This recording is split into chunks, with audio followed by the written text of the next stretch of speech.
Welcome, everybody, to the coverage of the 8th round of the 2021 Sinquefield Cup. I'm Grandmaster Robert Hess. Alongside me today is my friend, Grandmaster Irina Krush. Irina, glad to have you joining today. Thank you, Robert. I'm so excited to be doing this commentary with you. I don't remember when, have we ever commentated together before? Wow, it's actually surprising. I don't think we have, even though, of course, we spent so much time together and have played a bunch of times. So I think this is our first. Yeah, I'm more used to watching you commentate with Danny, which I actually really enjoy, but I'm very happy to be joining you today. And going into the final stretch of the tournaments, we got really 5 great matchups today. We certainly do. And before we talk about the matchups, I just want to remind everybody what the format is in case anybody is new to watching this tournament. It is a classical time control. 10 players are taking part. They all play each other once.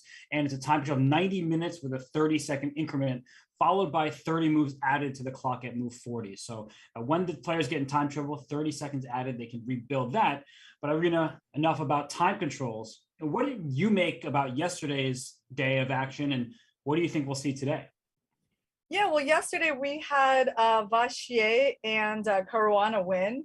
A very convincing game to me, played by Vachier, and also Caruana just played a really interesting, fascinating game against Mamedyarov. And I think actually these are the 2 players I'm going to be paying a lot of attention to today as well. Like we have a very big match of Vachier is with the white pieces against So, who is now trailing by half a point.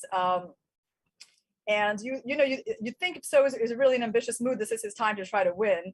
It's not so easy to win with the black pieces against Vachier. I feel like So has he slowed down a bit. If you look at the dynamics in the tournament, I mean, he's actually made 4 draws in a row.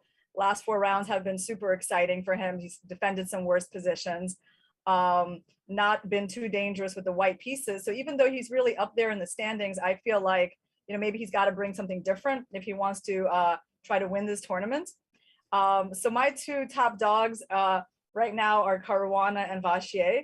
Unsurprisingly, I mean, just because of not only because of their scores, but just the way they've been playing. I mean, Caruana had just 1 bad game against Jeffrey Xiang, kind of surprise loss there, at least from the position that he had. But other than that, I really like the way he's played, and he's just very ambitious. I can feel that in Fabiano's play, whether he's white or black, he is always trying to go for the win.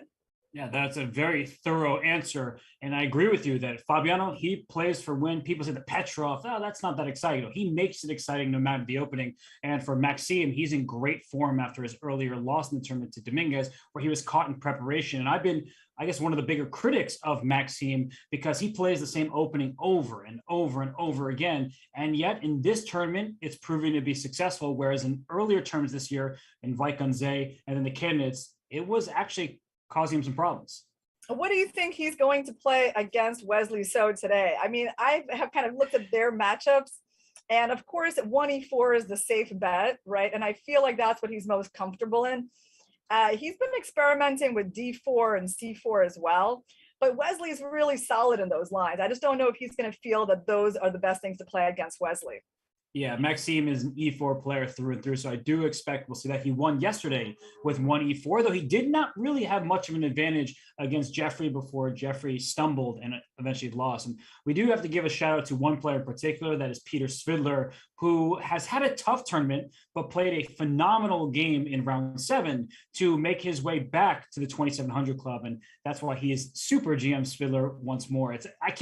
No matter what his rating is, he'll always be a super grandmaster to me, and I'm sure to you as well, Irina. But it is good to see that the number next to his name supports that. Yeah, Svidler, he is an 8-time Russian champion. I mean, that is kind of an unbelievable record. I mean, how hard it is to win the Russian championship and to do that 8 times over several decades. I mean, yeah, it does not matter what his rating will be. When he's an old man, he'll still be a super GM. And yeah, I loved the way he trapped his opponent's queen yesterday, the way he was just chasing that queen around. Yeah, it was a really beautiful demonstration by him of when queens go too far, well, they always have to move when under attack. So great play by him. And one player we'll spotlight today is Shahriar Mamedyarov, who is not having his best tournament. When he's in form, he's one of the most ferocious attackers on the planet. He, in fact, has done a great video series for Chess.com on his best games. He's a 2-time world junior champion. And now that he's an adult, we may say, oh, it's a long time ago, but that tournament is always super strong. And he won it not just once, but twice, and did win the previous Grand Chess Tour classical event in Bucharest. So that's a phenomenal player who just happens to be off right now. Yeah, and we also should mention Lanier Dominguez, who is also up in contention for first place. And I think he has a very interesting matchup today against Sam Shankland, so the two Americans playing. I predict that he will stick with 1e4, and we're going to see what Sam is in the mood for. Is he going to go for a Sicilian, or is he going to go for a more solid 1e5? I hope he goes for the Sicilian. Well, it's a question that will need to be answered when we return in just a few minutes, because we'll take a quick break and be back for the start of the round here at the Sinquefield Cup.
And we have all 5 boards on display for you, waiting for the first moves to be played.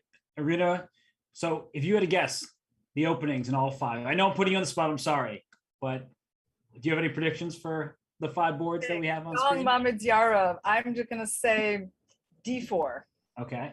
Caruana Svidler, C4. Sweerts report, I believe, I've never seen them play before. Sweerts is an E4 player, so I think he's going to stick to that. Dominguez Shankland is definitely 1E4. And Vachier So, E4. Okay, wow, you answered very confidently, and we do see. Let's see how many of them I got wrong. I see a C4, but not in the right game. As Right. Jeffrey played C4. So I guess Jeffrey, right? Yeah, I said C4 for Jeffrey. No, I said D4 for Jeffrey. No, and you said C4 for Fabiano. It's hard to keep track of all of them, but there are 3 E4s. Oh, no, I only guessed Dominguez. Well, you actually asked the question before, and I didn't answer it because I'm not as brave as you are. What Sam would respond with, and he's playing a Sicilian, which he has been playing in all the major events, the World Cup, in the St. Louis Rapid and Blitz, and now here in the Classical tournament. So he's tried and true. The Sicilian is what he prefers to play these days. Yeah, and I have to say I approve of his choice because I think he's playing the Classical Sicilian, which is my childhood opening, and I really still have a strong affinity for it. So I think we're actually quite likely to see it on the board, although he might go for a Najdorf, right? Yeah, that's right. He also played the Najdorf in this tournament earlier against Peter Svidler, I think. After Dominguez's preparation against Maxime Vachier-Lagrave, I think I would never want to play a Najdorf against him. But Sam, he's courageous. He sticks to what he wants to play. And of course, he is extremely well prepared himself. So in many ways, it's a clash of who is the better prepared player between the two. Yeah, and I think I should get partial credit for Xiong Mamedyarov because we are in a D4 opening now, Robert, right? It doesn't matter really which order he started with. Now we're in something very D4-ish. So that's maybe 1.5. Actually, by the way, Vachier, I think, played E4, right? I think I got that. And they are going into a Berlin, which is what I thought, was very, very possible. Yeah, I'll pull up that game because we're getting the knight takes E5 line. I'm very glad we're not getting the Wesley Hikaru game where they forced the draw in 15 moves. Those positions not very exciting and already played out. But here we see a Berlin, and Maxime, he's one player who is always willing to go into the Berlin, it seems. Whereas other players will play, instead of castling, will play D3 to stop the main lines. He's just every single time willing to go. And Irene, I guess let me ask you, why do you think today he played rook E1, whereas against Jeffrey, he went for the main line with D4? Yeah, I have to say, I have no idea, Robert, because, I think rook E1 wasn't that Wesley's own choice against Reports a few days ago? And that game ended quickly, right? So I don't know. I get a little nervous seeing this opening, given how it often ends, Yeah. So I don't know why. Yeah, I don't know why he didn't go for the same thing he went for yesterday. I mean, of course, Wesley would have prepared some improvement there, so he's obviously trying to just switch things up. But let's see what he manages to get out of this opening. And Wesley did win with the black pieces against Dariush early in the tournament from the black side of Berlin. So perhaps that played a part, as you said, the recency of Maxime playing the mainline Berlin and just going for a safe approach where honestly these positions have very little risk for white, and perhaps that's what Maxime is focusing on. Let me minimize any potential danger because I'm leading the tournament and a draw is not the worst thing in the world. You know what, Robert? You just gave the correct answer. You gave me a chance to say it, but once I didn't, then you said it. Very good. Of course it makes sense. He's half a point ahead, right? That actually tells us a lot. I think yeah, maybe that's what it is. It's not necessarily that he thinks this is a better line, but he definitely wants to keep his half point advantage over somebody who's just half a point behind him and maybe not just give Wesley any chance at all today. And I'm wondering now if we're going to see that line that's been played many times where white gets the bishop pair. It goes like this: knight to d5, bishop d6, rook e1. Black plays the c6 move, although Mamedyarov, if I'm not mistaken, played knight f6 against Dariush Svirich and got in trouble, whereas c6, knight e3. This is all well known to both players. d5, and after all these knight jumps, what do? You get a bishop pair, and then the game is pretty level for the most part, but white says in the long term, I should be better with pawns all over the place. I mean, are you a big believer in the advantage for white, or do you think that black is just... Well, it's interesting, Robert. I have to admit, I've never seen this position before, so I was not aware of this theory that you're showing. am I in general a believer in White's advantage here? I mean, I got to tell you, I would be happy to play with White. I'm always very happy to play with a bishop pair. So this is his plan for the game, although I think something else is transpiring on the board. I would have been satisfied with that as White. Okay, well, we may still see a bishop pair yet, but for now, the d4 push was played, bishop came to f6, that rook has to leave the square, likely retreating all the way back to e1. And for now, at least, White has a little bit more control, but these positions can peter out in very quick situations where Black just stabilizes and the game is. So Black is probably going to play d5 here, Robert. Yes, just to fight for the center. And oftentimes these positions see Black play c6, sometimes g6, and to stop the bishop that inevitably goes to d3. And I think that Black should be okay, slightly better for White. So if Black is not careful, that advantage can grow. I just think it's such a symmetrical pawn structure that it's not too much risk. Yeah, White might go like bishop f4, maybe bishop e5, try to trade the dark squared bishop. Right. One plan. So wow, b3. Look at that move on the board, Robert. Oh, what? So what do I know? b3, and I'm going to click on the opening book. That's at least at the highest level, has only been played in 2 games. So b3, a rare move, likely catching Wesley off guard, though the intentions are pretty clear of this bishop developing out towards the queen side. Interesting. I mean, I guess for Black, the question is, can they just go c6, bishop a3, knight d6? So save your rook by developing the knight out there. Looks fine to me. But there must be more than meets the eye, because I doubt that Maxime is uncorking this rare variation just to have the position be super easy for Black to play. Yeah, there must be something. I don't know. I mean, knight e2 c4 is one kind of strange looking idea, but I suppose it's I mean, it's maybe one of the ideas of b3 is to eventually play c4. I wouldn't say it's completely crazy. I agree. Yeah, well, this is going to be, I think there's still going to be something interesting going on in this game, despite the symmetrical pawn structure. Maybe we can jump into something else, Robert. For sure. Do you have any other games that are catching your eye right now? I can't see any of them, so show me, okay. And something will catch my eye. I'll pull up the game between Fabiano Caruana and Peter Stridler. This is from the Italian game, and this is becoming an extremely popular line. We'll start from the beginning. It starts in the Italian game with a bishop to c4. Black responds in kind. And I would say this d4 push, we have seen many quiet Italians with the pawn going to d3, but Fabiano says, not today. Let's go full aggressive with d4. And after pawn takes e5. So, Irina, you work with many students. Is this one of the most popular openings that you see in your students' games? Well, occasionally, Robert, I've seen it, not too much, because, you know, most of my students, I don't really teach them to play the Italian or e5 as Black. So there's a little bit of a bias there. You know, most of my students play the Sicilian, and against e5, either like the Scotch or the Rai Lopez. So I cannot say I've seen this too much, but I know a little bit of the theory here. So, I mean, I guess there's going to be a d5 here. Yeah, bishop b5. And now, yeah, knight e4. Knight d7 is also a move, actually. But, yeah, that's a little bit more rare. But I think it's a move, right, Robert? It is, yes. Knight e4, though, being what everybody plays these days. I mean, in the Champions Chess Tour, I've seen this position countless times. Every single Super Grandmaster is trying their hand to come up with a little improvement here to challenge Black, and from Black's point of view, to make White's life more difficult. I won't pretend to know all the answers, but I just have seen it a lot. So CD, bishop b6. Yeah, knight c3. And then normally they're going bishop g4, which I don't think, he hasn't played that. Right. So that's one of the ideas, yeah. So bishop g4 to undermine the defense of this pawn here on d4. So these lines are really interesting. And what's clear to me, Irina, and he did actually just play bishop g4, excuse me, as soon as you said it, is that Fabiano, he wanted this to happen today. And Peter spent a little bit of time. He's doing well on the clock.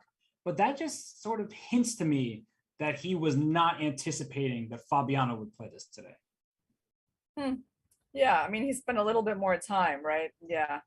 Has Fabiano played this before, Robert? Off the, You know his game pretty well.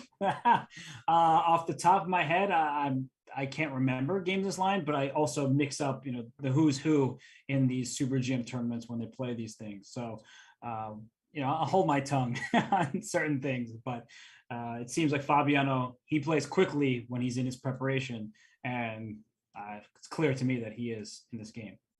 And is Bishop G4 on the board? It is, and then Queen C2 played by Fabiano quite quickly, in fact. Yeah, so he's letting those pawns get doubled, but I don't think that black will be taking there. No. Yeah, this is white's whole intention, is to strengthen the center, and then he's probably going to go like F4.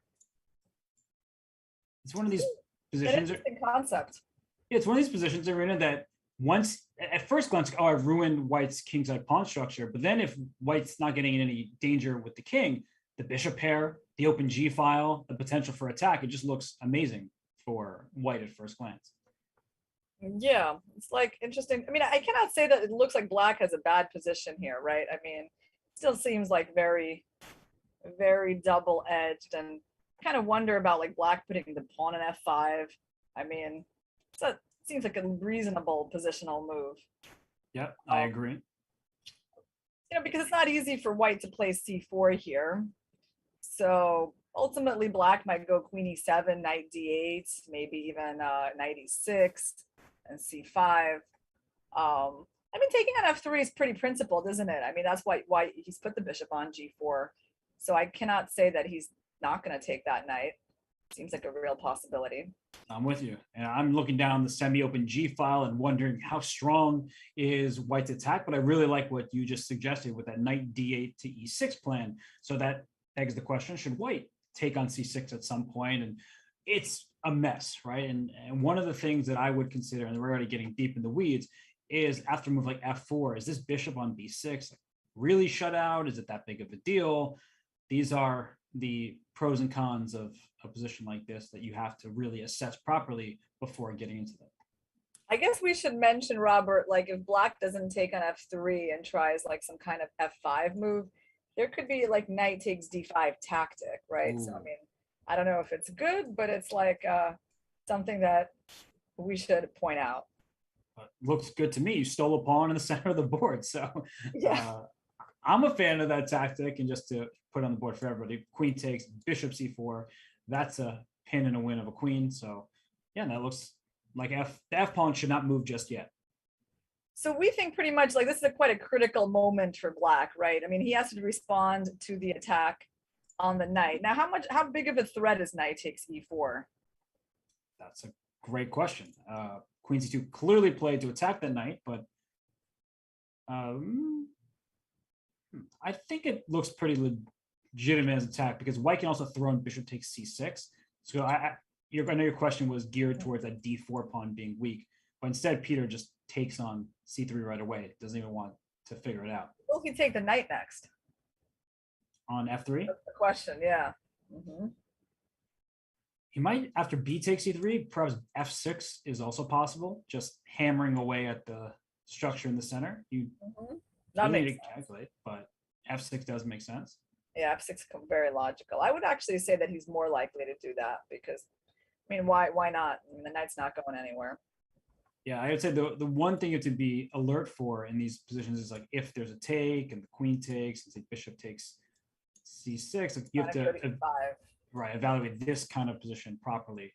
But even this, it looks like just a game where it's not going to, the result of the game is not determined at this moment. It will be won or lost later down the line, or draw, of course. So takes an F6. You called it. Robert, I got to tell you something funny from our chat. We got Peter Swindler saying, does Irina have a Twitch?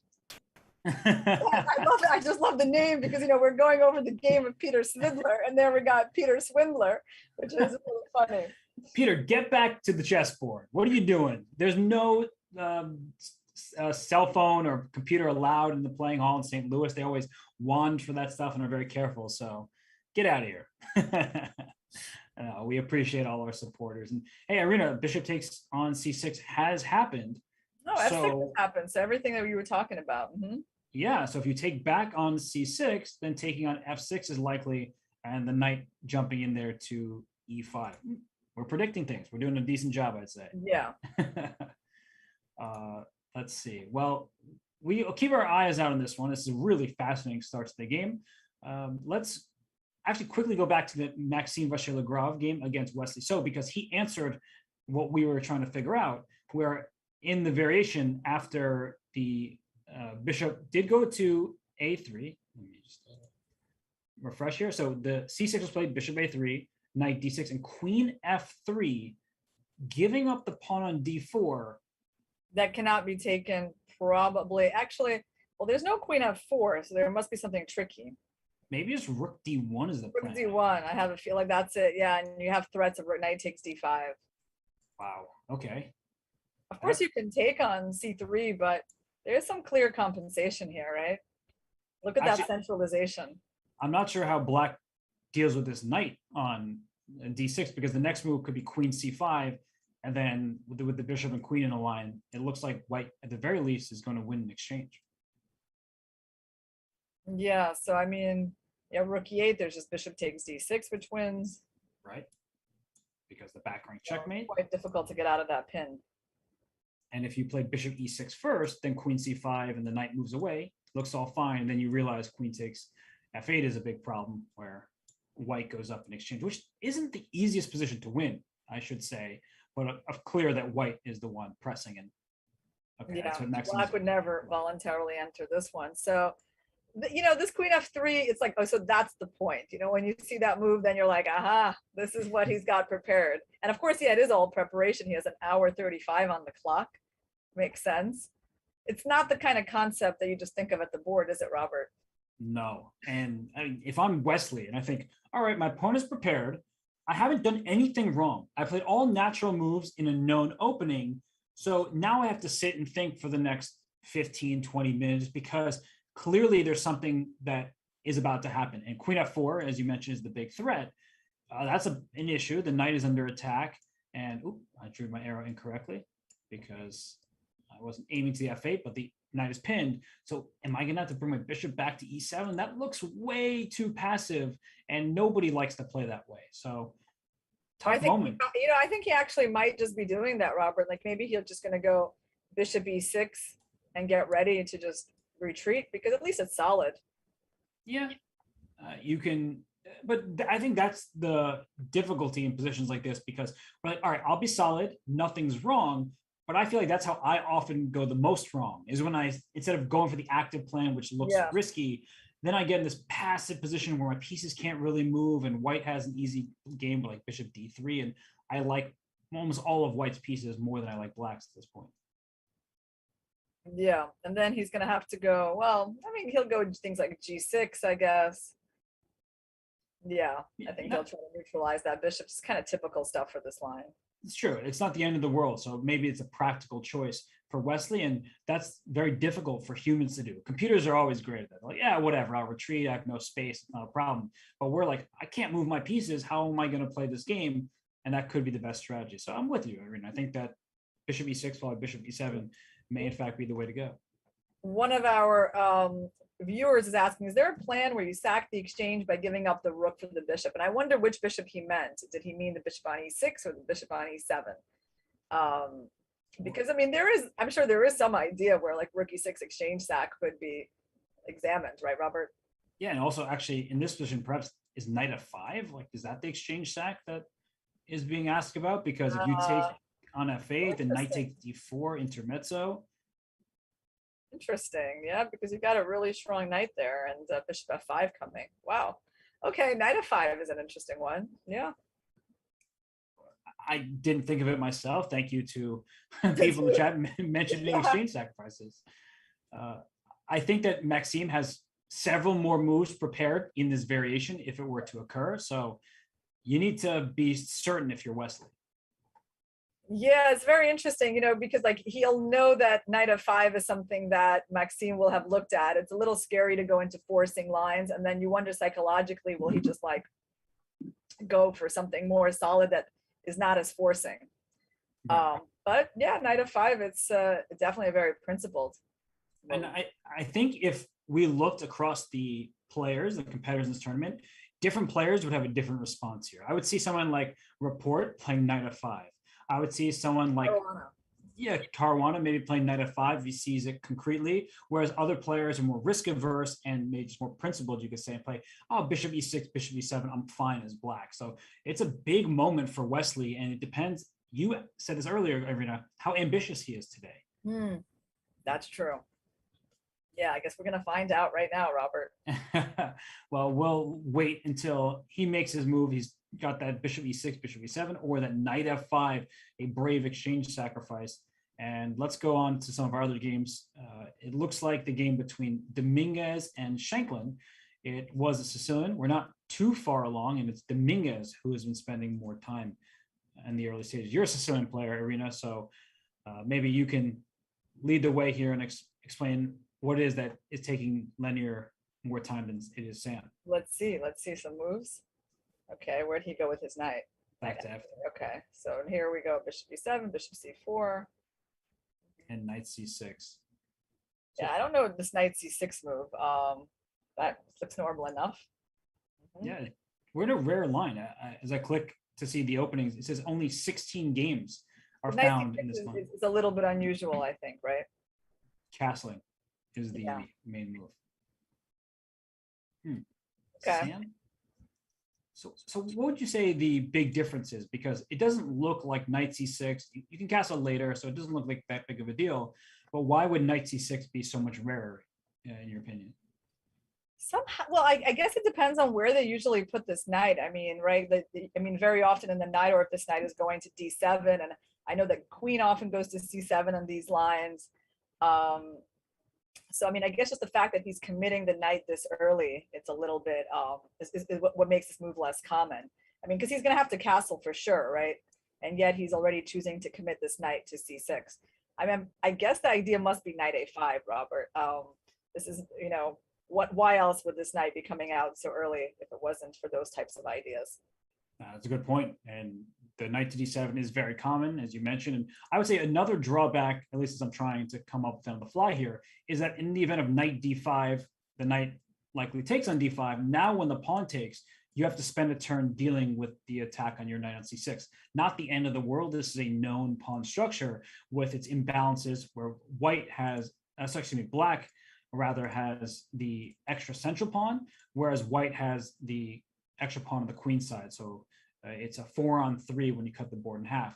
But I'm just trying to come up with reasons why knight c6 would be less common in such a position, and that could be one of the potential drawbacks. So what happens afterwards? No move yet from Dominguez. That's it. He's just thinking after knight c6. So this move brought him into a long think. Yeah, he's trying to figure it out here. And so okay. So we can think along with him. Honestly, I would just castle kingside here. That seems to be a reasonable choice. Very interesting. I mean, I guess he's still probably going to go things like, bishop e6, typical moves like that at some point. Does he wonder, what about things like a3? That ever make sense, just to kind of take away those knight a5 ideas? And then it causes black to switch gears to the bishop e6 move. Yeah, and then we could go with your, we could go with your idea, maybe, Robert, knight d5.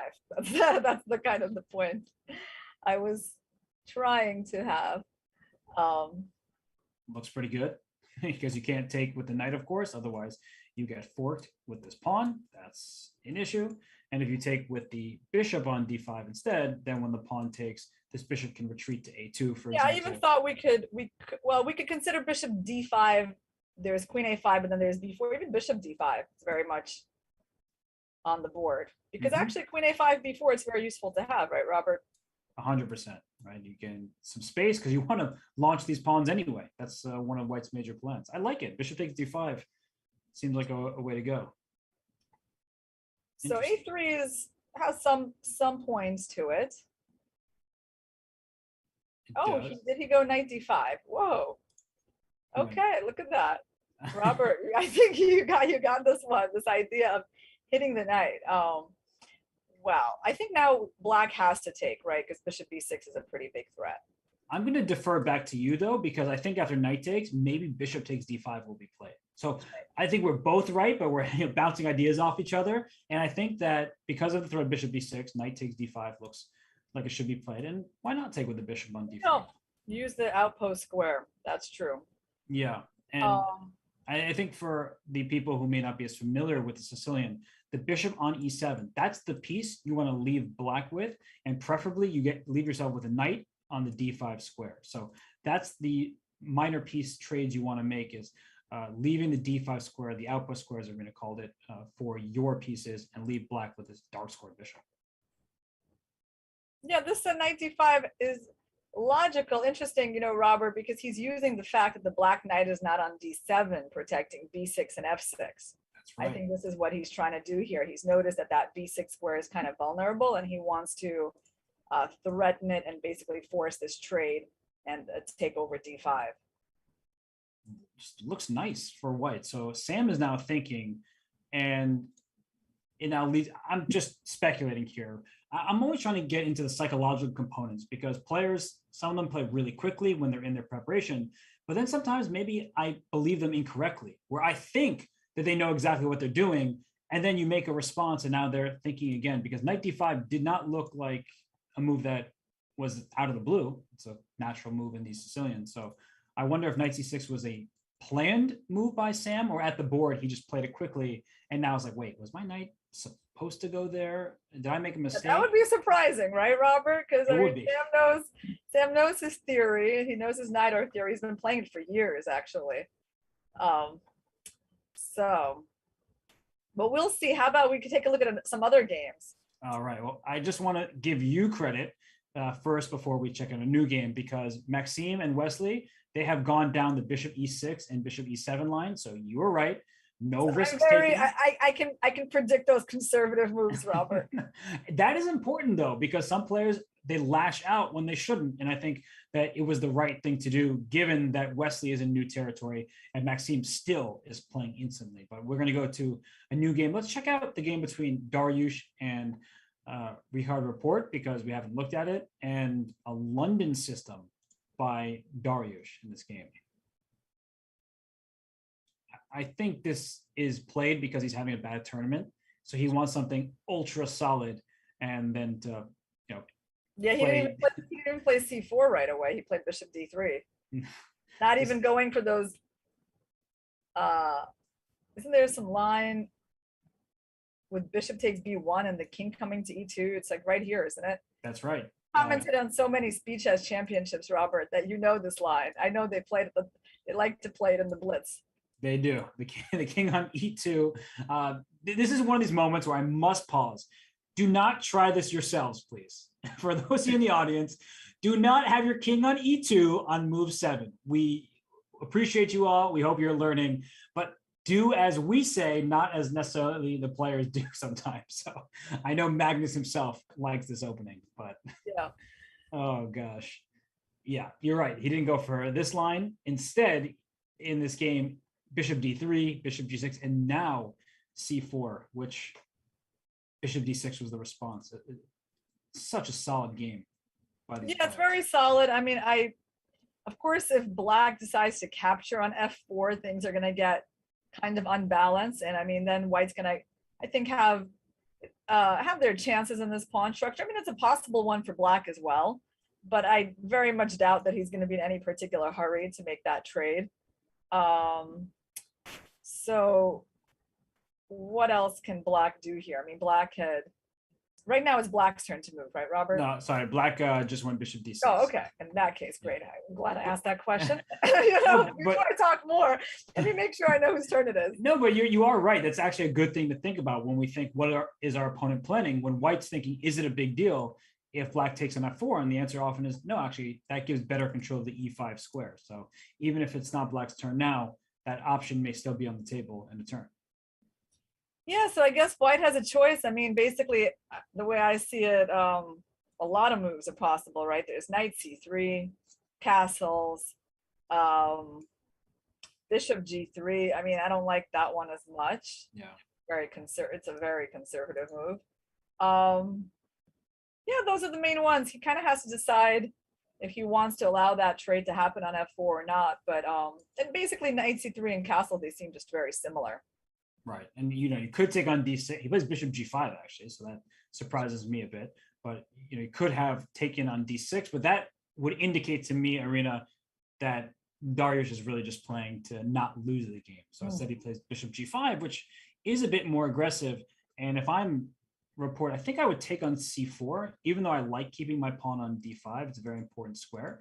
But taking on c4 means the bishop has to move a second time. So instead of one developing move with the bishop, first stopping on d3 and then taking on c4. So seems all right. Also, black, I suppose, Robert, can also play things like c6 and just go into Slav-like structures, which we would think would be completely normal for black, right? Based on what we know about the semi-Slav. I mean, the bishop is on g6 and not on c8. So actually, why would that not be logical, Robert? Looks perfectly reasonable. It does give white some space, but it's the exact type of structure. And you pointed out correctly, the bishop is not stuck behind the wall of pawns. In fact, it is offering a trade, and that should be beneficial for black. So I agree with you. Black looks nice and cozy at this point in the game, but there's much more life left. And one more peek in at the Zhang game against Mamedyarov. We haven't looked at it. It started with c4. You're 100% correct. The first move, maybe not d4, but it went right back into a d4 opening. And Irina, looks like we have an isolated queen's pawn for Mamedyarov. And I feel like when I see these positions, I know for a fact you would prefer to have the white side. Yes, I would, but it really depends, Robert, if black is going to get to play d4 or not. Right. I'm not so sure, because actually I'm not seeing all that much control over d4. I mean, isn't black just like able to play d4 right here? Isn't that what he's thinking about? Isn't this just about to peter out, Robert, into something we don't want? It could be an early sign that a draw might be likely, because d4 is the move you want to play to get rid of your isolated queen pawn. But I have to say, Irina, I was busy thinking of your game against Harika Dronavali, and so I know of, in addition to many others, but the successes you've had facing off against IQP. So yeah, what I thought of when I saw this position, Robert, was my more recent game against Tatev from the 2020 U.S. Women's Championship, because we also had this exact structure. Right. And I was also very worried about her playing d4, and I was kind of lucky that I was able to win despite her getting that move in. But Mamedyarov, yeah, he's going to play d4, Robert. He's obviously not that happy, because he's like, look, I'm not going to be able to really play a game today.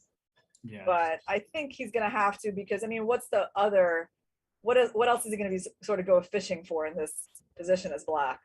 Well, he actually might get a game, but he's going to be on the worst side of the game, because even once you play d4 and trade everything off here, I think knight a4 somewhere, or even just bishop coming to f3, rook to d1. Like white is just a little bit quicker to gain the initiative, and so I think that black has a bit of care that needs to be had in the position before claiming true, like, complete equality. But interesting, Robert. So bishop d4. Okay.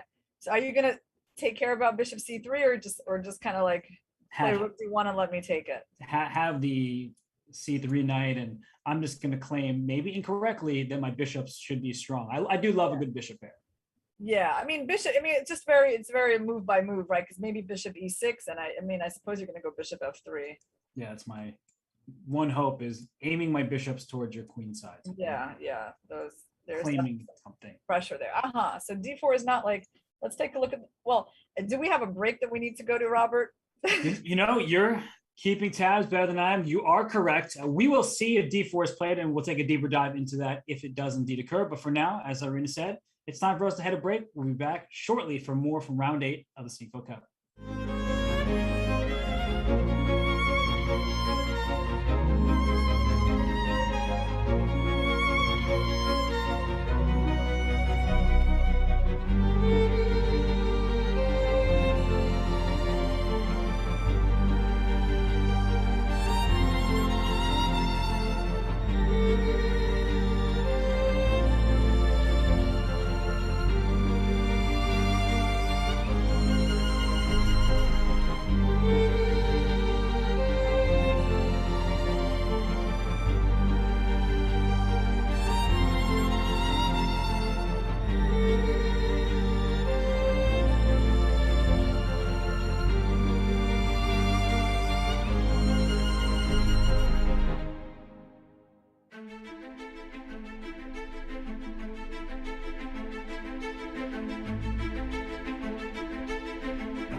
Chess Championship.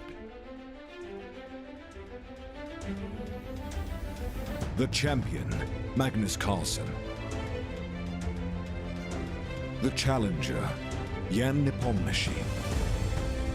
Watch the only Twitch broadcast with live video from Dubai on Chess.com/TV. Your home for the World Chess Championship. Coming your way this November is the World Chess Championship in Dubai between Magnus Carlsen, the reigning world champion, and his challenger, Jan Nepomniachtchi. The exclusive video feeds will be on Chess.com/TV and Twitch.tv/chess. Only place you can find the video feeds on Twitch. And Fabiano Caruana will be joining the action. He's on the commentary team every single moment that you want to learn chess. He will be there for you. You will not want to miss it. And Irina, we don't want to miss anything happening here in the Sinquefield Cup. Fabiano is playing, as are many others. We have all 5 boards available to us. I don't know which direction to go to. So do you have any favorite positions right now? Oh, yeah. Let's go to Vachier versus So. Because that one still seems to have some pieces on the board. And I see some boards which are having a lot fewer pieces. Let's go to the one where they're not going to be too many trades immediately. All right. Sounds good. So let's see how we got here, right? It looks like the bishop e7. Have to give you credit once more. Solid approach by Wesley. Bishop d3. And okay, this is funny, Aaron. I have to say, this bishop for black, it went to e7, then it went to f6, and then back to e7. This knight went knight to f6, knight takes e4, knight d6, knight e8, knight back to d6, and then knight back to e8. Well, Robert, I'm glad you kept track of that because I didn't. I think my head would just go spin, trying to remember the maneuvers. I just kind of look at the board. I'm like, okay, the pieces are normal positions, and I don't want to think about how they got there. You're right to do that because it is headache inducing. This knight, I mean, it really went on so many squares. It just developed, went to the Berlin, went back here so that you could play d5, went back to d6 because the rook was under attack, and then finally went back to e8. So, all right, we'll ignore that for now. The trade happened on e7 and rook to e5. And I mean, Irina, this is what we were implying before, is that even though black is extremely solid, no weaknesses to speak of, white is having all the fun in this position. Yeah, I mean, the only thing that is missing from the action is the knight on c3. So if white could figure out how to make that knight better, which is not so obvious, right? If they could make that knight better, everything would be perfect. In this position, though, of course, already like the bishop is pointing at the king, you got to always watch out for those sacrifices and the rook swinging over. They don't quite work yet, but I'm sure, the players are paying attention to that. And yeah, it's interesting to see Wesley has a lot of possible looking moves here. I mean, even I would say starting from queen f6. It's a move that I would consider. It's not a bad square for the queen. Looks like a reasonable move to me. Yeah, inching closer to the king side, offering a queen trade. And after queen f6, I was thinking knight e2 as my response. I'll welcome the queen trade because if you take on f4, then in comes the knight and more pressure in the position. Maybe black can hold with knight c7. It just still feels like a position where obviously you'd rather have white and black doesn't have a concrete plan. Yeah. So queen f6 just makes sense because the queen is quite passive in this pin. I mean, of course, there's other moves and you can leave the queen there, but I don't feel like the queen is really enjoying her situation that much. I agree. Queen f6 looks good, and knight e2 or even a queen move somewhere away from the trade makes sense from white as well. And the rook a1 come to e1, but really your point is well taken. This knight on c3, that's the one piece that's not involved. So with the knight wrapping around to square like f4, that's in part why I wanted to play knight e2, but perhaps I should leave the queens on the board and then play knight e2 and knight f4 and so on. Yeah, I think knight e2 is quite a likely move here, Robert. Queen g3, I mean, you can also do, I was thinking on queen g3, maybe, well, okay, knight d6 is losing a pawn, Robert. Mm-hmm. And the d4 pawn, though, is hanging at the end. Oh no. Black has a flaw. I was with you. I was like, oh, wait, this looks promising for white. Except that little pawn on d4 hangs. Yeah. Yeah, that's probably, even though the H pawn is shielding the black king, the Black's D4 super pawn, happy. everything might fall apart if you're not careful. So he hasn't played Queen F6 yet, but I'm with you on that move. Looks like the one I would play. What are the move candidates come to mind? Because Wesley is thinking for a reason. You mentioned the move G6 earlier. That still makes sense to me to shut down the bishop on D3. Any other move candidates? Any other moves that we need to look at? I mean, at some point you're going to have to shut down that bishop. I mean, you can play knight d6, but I just feel like how far can you really get without neutralizing that bishop or trying to put your queen on a better square? Right. So, yeah, I think, here, like, I guess rook AE1, and then you just have fewer options with your queen. And I don't want to move the queen to the queen side because then I really feel like my king side's going to be too weak. That's right.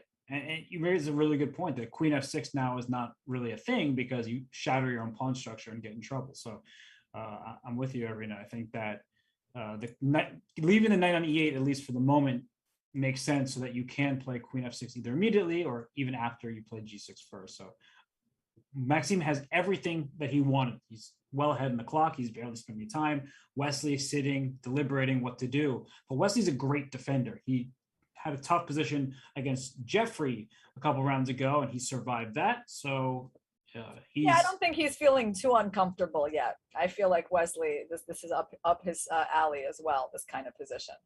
Yeah. Slightly worse and defend. I mean, this is not something that he's like going to feel uncomfortable with. I agree. Well, speaking of slightly worse and defending, I'm going to switch us on over to the game between Caruana and Svidler because many pieces have been traded. And at this point, I don't know how much defending Black will need to do, but we're in this position, opposite colored bishops, White's pawn structure clearly healthier, and maybe Black will even have to drop a pawn at some point. So how did we get here? We saw F6 played, and then Fabiano captured in C6. So everything we talked about happened. Knight E5, bishop F5, queen A4. C5 somewhere. C5, castled, and then the next pawn came to C5, undermining the defense of the knight on E5. So it seems like a very forcing variation by the players here, and Fabiano said, I'm okay with this because at the end of the line, it may be a hold for Black, but that's the best you're going to do. Like, White is playing for two results.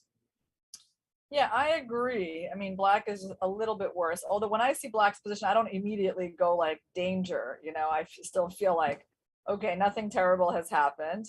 Of course, the thing to look for here is that Black has 2 pawns by the king and White has 3. And so there is this like extra potential to attack the Black king, on the long diagonal. So I'm sure White would love to get their bishop to D4 in this position, Robert. Yeah, and I think here the queen is hanging. Where is it going to go? Maybe to B4? Yeah, I was trying to figure out which of these two squares. I like B4 because it defends the D4 square to put your bishop there, but I like B3 because it hits B6 and D5. Kind of a tough call here on which way to go. Yeah, they really both look possible. And I mean, queen B3 in a way looks more natural. I feel like the queen is like protecting the A2 pawn, pinning, attacking. It looks a bit more like it does a bit more. Except that one thing about putting the bishop on D4. But I suppose you can go rook D1 and bishop D4.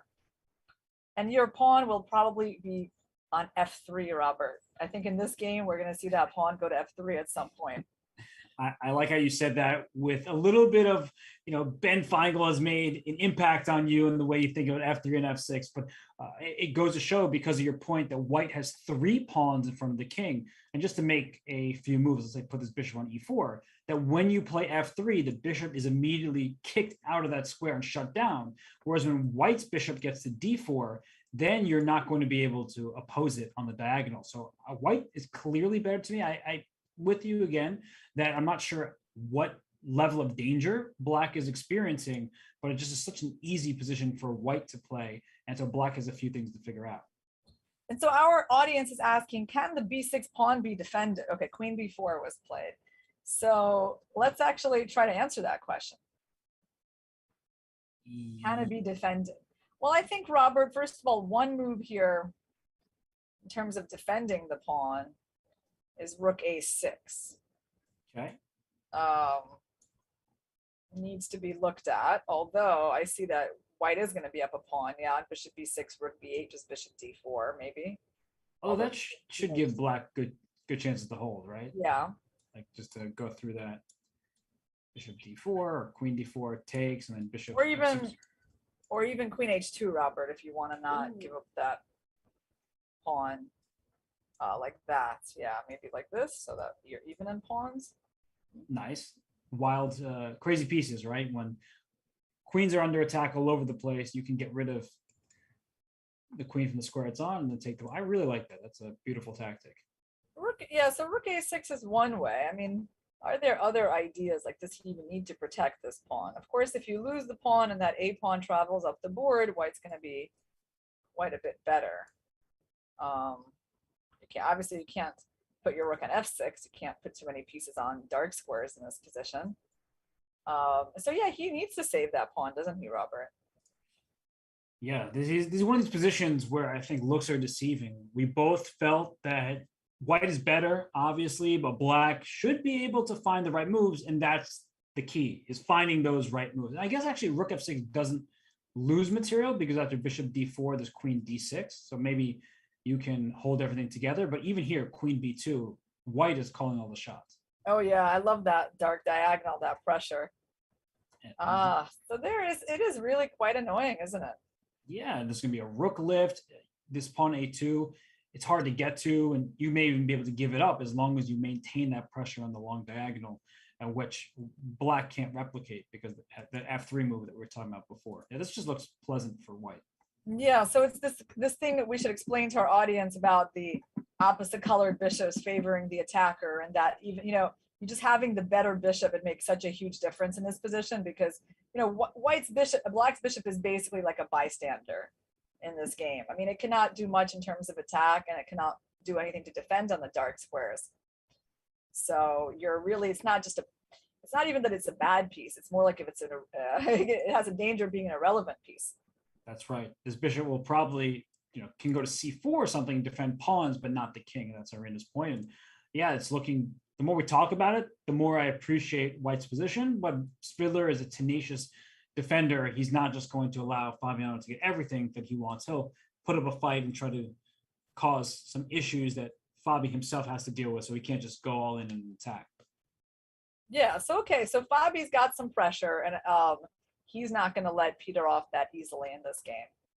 No, he will not. And all right, the Dominguez-Shanklin game, I honestly was taken aback because the bishop did come to b6, and Sam says that doesn't matter. I'm just going to go queen up to d7. So through knight d5, Shanklin castled, allowing bishop b6, and then queen d7. Yeah, that's a new little treatment of the Sicilian, right, Robert? I'm not used to seeing this, I'm going to be honest. And, well, there's no forks or anything. Yeah, it doesn't lose right away, and I guess the e4 pawn is hanging. Now it is, that's true. Well, I suppose white can just capture on f6 and just castle. Looks reasonable. And I get it. So they want some kind of bishop d8, Robert. That must be it. That must be Sam's point. That makes perfect sense. Kick the bishop out of b6, and that bishop we're talking about, that's the bad bishop in the knight order. So if you can turn it into a good one or trade it, then most of your problems are solved. Interesting. Yeah, because actually if the white bishop moves, then you can play b5, bishop b7, and then you just look so smart. All your pieces are where they belong, and the queen on d7 doesn't even look so bad. Yeah, I guess that's what Sam is going for, and that's what Dominguez is thinking over here on queen d7. So what else can he do? I'm just shocked that this is just a way to play, and he did take on f6, so you were calling it correctly. And all right, Irina, I'm going to ask maybe not the easiest question, but can white castle queenside? Does white have time to do that with, say, queen d3 or queen d2 and castling long, or should we just castle kingside and say, yeah, okay, this is an interesting question. So basically, I mean, we have to prepare for this move bishop d8. And yeah, there's no time for extravagant things like a4, a5. I mean, that's not going to, that pawn is going to get captured. Like, I mean, bishop d8, a5, you're just going to play queen d8. And unfortunately, no one can protect that pawn. So that's completely off the table. So yes, you're right, Robert. The question is which way white should castle. Another thing, yeah, you cannot keep the blockade on this b6 square because you don't even have like queen d2, queen e3, I think.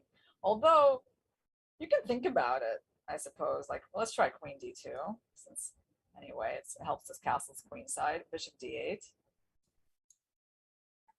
How crazy is queen e3, Robert? I know it's a little crazy.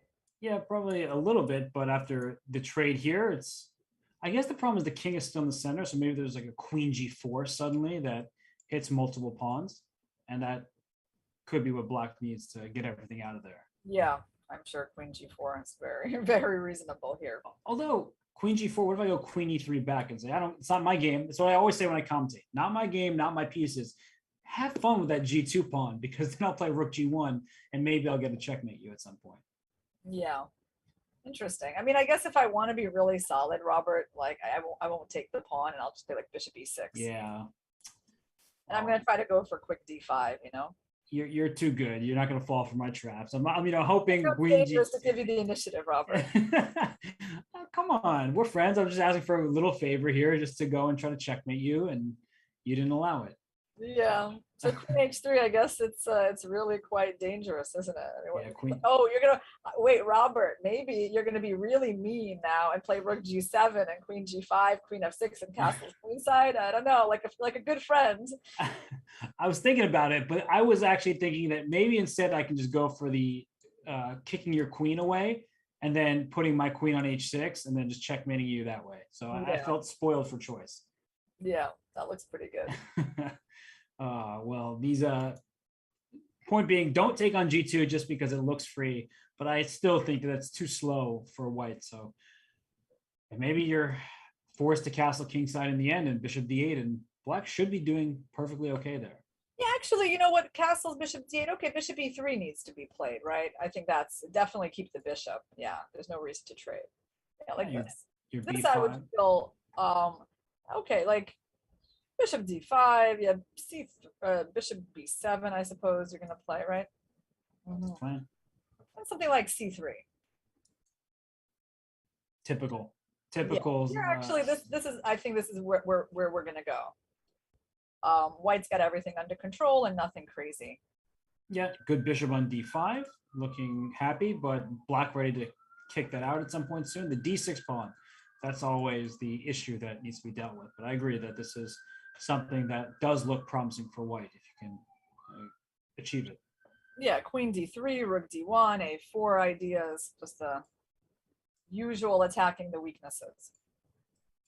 And actually, he played queen d3 in the game, so leaving the flexibility and the option to castle queenside open. Okay.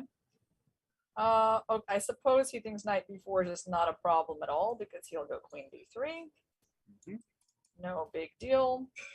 So the knight sortie is not dangerous. Okay, queen d3 is normal. He's kind of, I'm curious though, on bishop d8, is he really not going to just play bishop e3? Is he really planning to trade? That would surprise me a little bit, Robert. Yeah, I like bishop e3. I'm just trying to buy myself some time so I can decide as well, but your instinct seems correct that bishop back to e3 looks better. Keep more peace on the board when your opponent has less space, and this bishop is stepping on the rook's toes, so I like the bishop back to e3, and it just looks like a Sicilian to me where maybe white can claim a tiny little edge. It's not really about the current evaluation. It's just about how free-flowing the pieces are, if you can keep that d6 pawn locked in place and pile up pressure on it, or if black is able to finalize the queenside development and then get out of it, because that's what black needs to accomplish. And b5, of course, is what we're talking about, and bishop e7 and all that good stuff. So let's take a look at some games that we haven't really seen in a while, right? We like Xiang Mamedyarov. What has happened there? Almost nothing. He did not go for d4. Yeah. Oh, rook e8, rook c1, and now There's some threats down the c file. On h6, saying not a big threat. This is tactically, it doesn't work out for white. Knight takes d5. Yes, this bishop is hanging, but after queen takes, knight takes, rook takes, and then knight f4 at the end because the bishop is hanging on e2. Black goes over piece. Yeah, so okay. So what can white play queen c2 instead? They're going for rook fd1 next. And yeah, rook fd1, and then they're going to renew their threats of knight takes d5. So at some point, this bishop is just going to have to move, isn't it? I mean, it's very hard to leave him there infinitely. You know, I still like white. I mean, why not? It's like, you know, with the isolated pawn, if black doesn't have an initiative, white tends to be better. So if they don't have an initiative and then they can't equalize with d4, I mean, usually the default evaluation is that white has an advantage. So I told you, I knew you would like white's position in this game. Right, I saw the isolated queen pawn. I was like, this is one that I'm glad I have Irina with me for, because that's a problem that looks like it may remain. And so he still cannot really play d4. He's not in good shape. There's rook d1, yeah. Unfortunately, you just walk into a pin and seems like I don't love black's position, really. I mean, at some point he's probably gonna have to go bishop e6 and like you know, queen e7 later on. But he constantly has to watch out for this knight d5. So the bishop's gonna go to a7, and white might be doing at some point like knight a4, knight c5. H3 maybe white will play as well. You know, why not? He did play bishop a7, so he preempted all that with the retreat, and rook fd1. White's moves are just very natural in this position. So as you said, h3 can be thrown in there. It looks really nice for Jeffrey early in and I really don't think this is Mamedyarev's type of position as well. No, it's not. He played the wrong opening. Where is his like Indian types of openings? You know, like but I don't know. He's really good in the Benoni type of structures, and I've seen some very nice games of his there. But this is not really his specialty. Not in the slightest. He likes open positions, so he is going to struggle. We'll let him do so for a little bit. He'll start thinking, as will Jeffrey, I'm sure. But 5 games still remaining here, all of them pretty fascinating. So we'll be back for more coverage of the 8th round of the Sinquefield Cup in just a few.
No, it's not over. Oh, it's over. No. Don't stop me. No knight of Oh my god! Like the variational approach here. No, please don't. And it's too soon.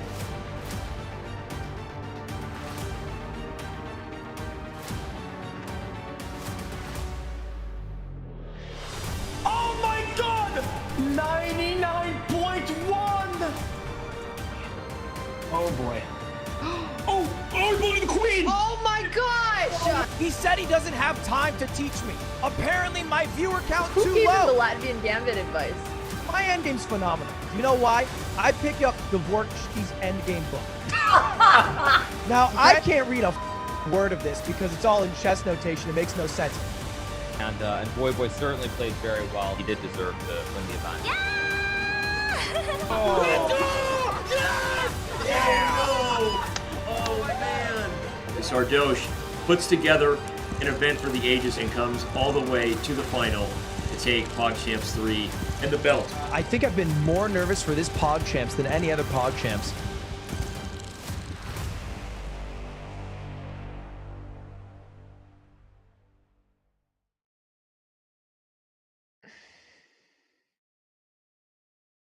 You know, when I said it'd be fun to see a checkmate in 4 earlier, I was joking. It wasn't real.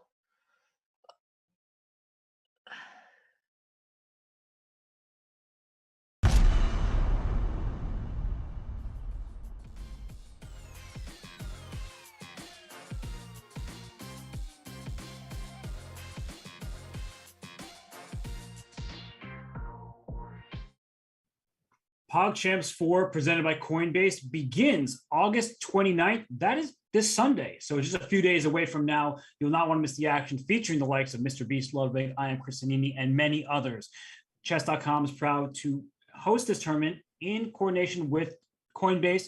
You will not want to miss it. So Irina, we will be excited for PogChamps starting in a few days. But for now, we got the Sinquefield Cup right in round 8. About to be decided who is the Sinquefield Cup winner, and Maxime Vachier-Lagrave, he's in the lead, clear first heading to today. Not much has happened in his game, but I'm looking at our 5-board view here, and I don't know where to focus our attention. Let's go to Vachier.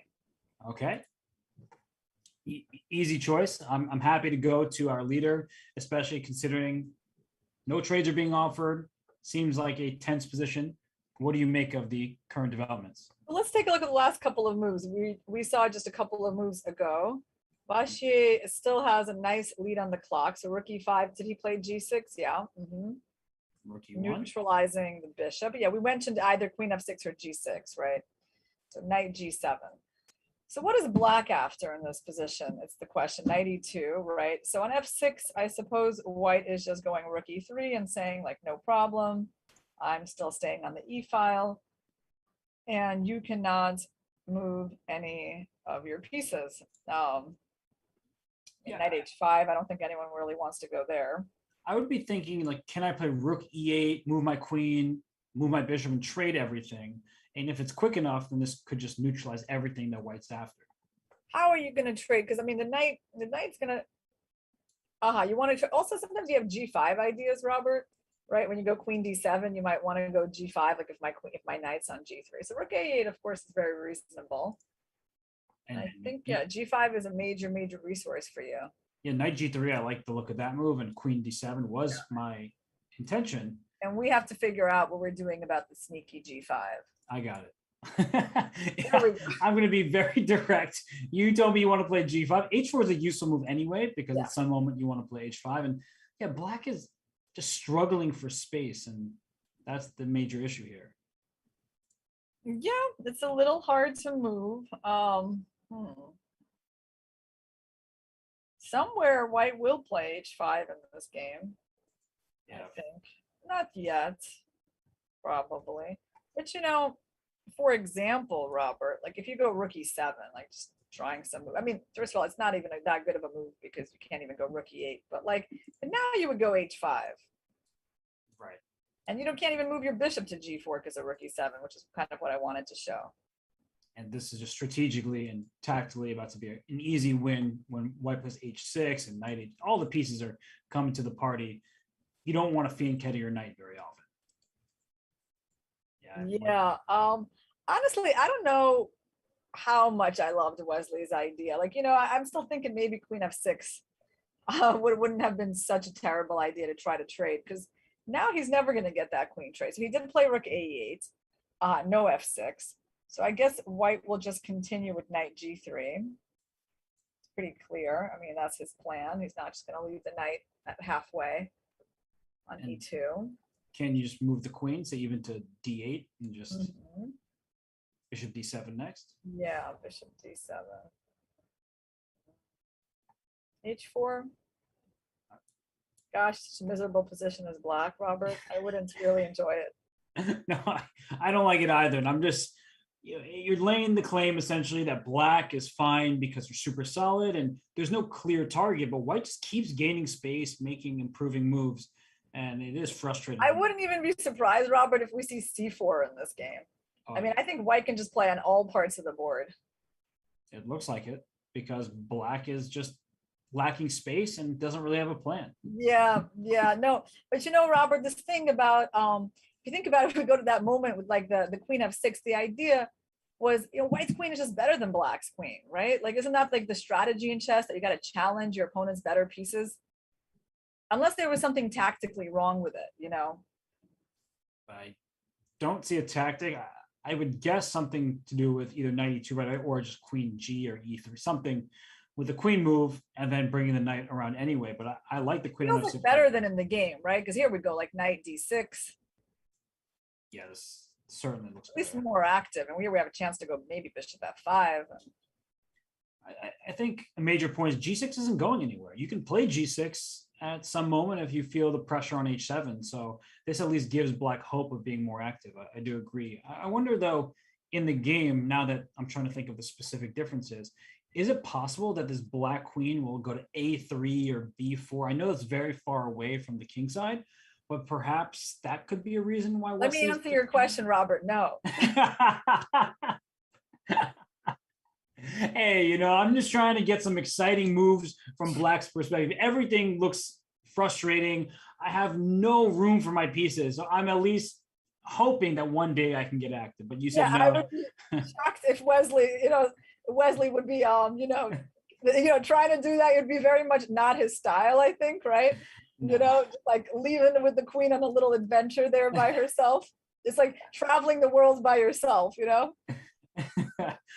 I just think that white's play is so easy that I just wanted to threaten something. I wanted to attack one piece at some point. You found something highly valuable there in A2, Robert. I'm going after your pawn. Hey, pawns are pieces too. I want that pawn. I'm trying to get active. No, I just don't see how I'm going to enjoy my life if I play queen D8 and bishop D7. So I was hoping that I could create a threat at some point, but I don't think so.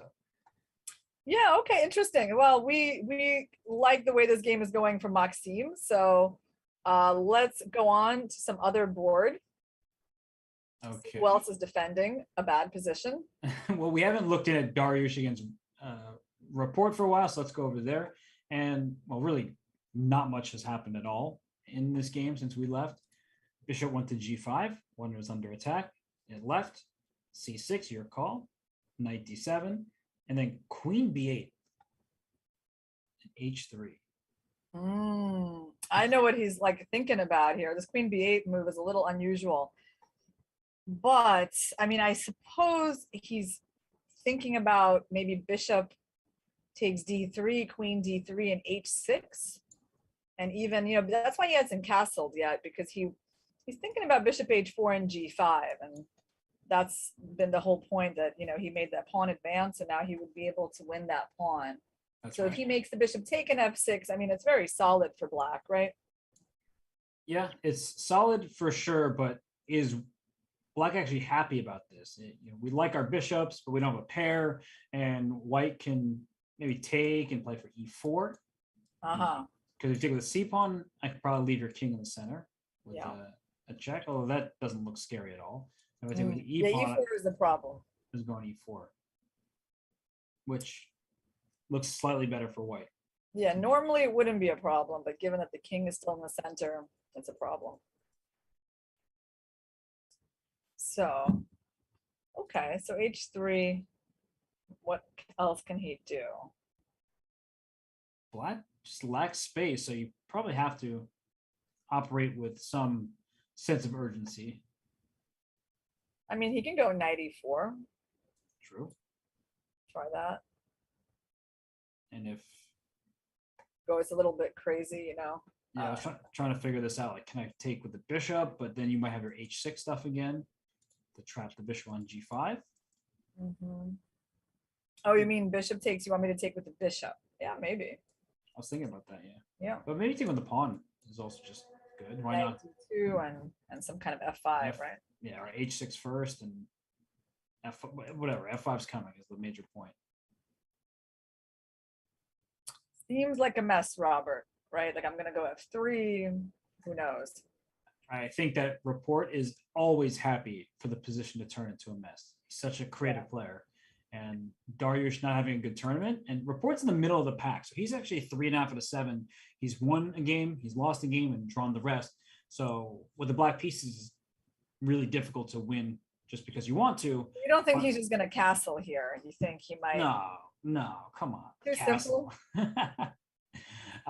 Not as firm of a no as you gave me with Wesley's queen sortying over to the queen side, but I feel like he'll play knight e4 if it's justified, right? If there's some flaw in it, of course he won't do it, but knight e4 seems more his style than just castling and continuing to play a position with no trades.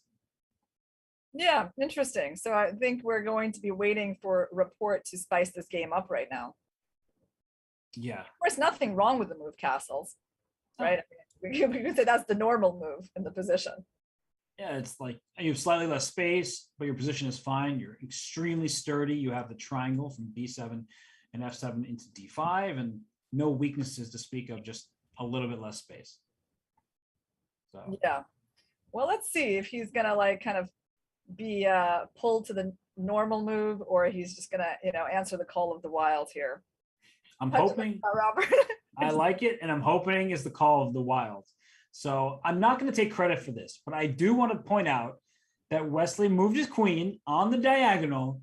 Okay, but don't tell me it went that far. No, it went one square. It went one square. Okay, all right. He went queen d6. All right, so after knight game g3, he went queen d6. I was on the right path. I just went a little far. Exactly. So queen d6. So knight g3 happened in queen d6, right? Okay. Yeah. So nothing major. I just wanted to point out. He wants to go f6, Robert, right? He wants to go. He has a nasty little threat. Actually, is a problem, and that's an important tempo to gain as well. Because if the queen has to move, then you'll get bishop d7 and trade everything off. And okay. Well, the queen probably. Oh, there's queen f6, and then you want to go queen d8. That's what I was gonna do. Interesting. But what do you think, Irina? Can I get my queen on b4, a3? No, queen d8 seems to be what's called for in the position. Yeah, Robert. I gotta tell you, if you want to go queen a3, I'm gonna take a nice look at the move knight h5 and see if I can also go to the side of the board. That's true. That's true. I'm just trying to get my queen somewhere active. The queen b4 does make sense because you would hit the d4 pawn. So, and the e1 rook, just in case there's some sort of back rank problem. But I think that h4, h5, and all this stuff, yeah, I don't buy it. I said it. It was largely in jest, and I'm going to leave it as a joke because there's just no way. All right, so wait, no, queen The six. queen, yeah, so let's try queen d8. Yeah, I think that's just what Black is going to do. Keep offering a queen trade, and it's so solid for Wesley. He shouldn't be too unhappy. Well, let's try going back to f3, Robert. So like, no, I mean maybe Oh, queen queen. f6 and then back to f3. Got it. It's interesting. The computer doesn't seem all that impressed with White's position. No, The computer bar, yeah, that I see here. Why is that?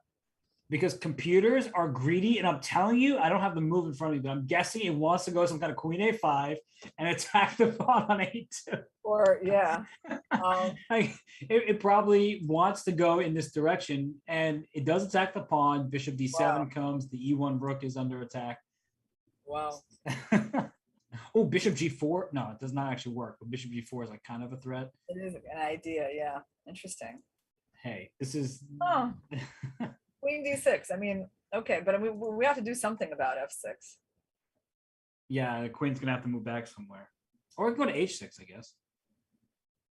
To And threat then you- knight h5. Yeah, knight h5 is I'm gonna show that a6. Beautiful idea. Arena's move knight h5 is wonderful. If you take with the pawn, you open up this bishop that's been sitting here waiting to get active, and you check on h7. If the knight takes, rook takes, and same idea. Queen h7 is mate, and pawn takes. Queen h7 is still mate because the bishop is there. So queen h6 looks a little bit more menacing than the other I continuation. agree. Well, what about f6, Robert? Yeah, it's a good move. Rook has to go That's back. Yeah, there's no knight h5, at least not as an effective threat. And then the bishop can Although retreat. we can look at knight h5, Robert. Can we try that before we Yeah. retreat? Let's try to attack. Oh, okay. So pawn takes. There's still the capture in h7. So let's take with the knight. You'll take with the Yeah. rook. Takes, and now the thing is that I had this bishop takes g6 idea, but so maybe you have to go rook e7, not rook f7. Mhm. Because after bishop g6, I can just take. Because queen h8, my king just runs back to Running. e8. Yeah. Fascinating. You're running away. That was kind of Wow. scary So though. Wesley's holding on here. Yeah, he's Getting finding. back this initiative.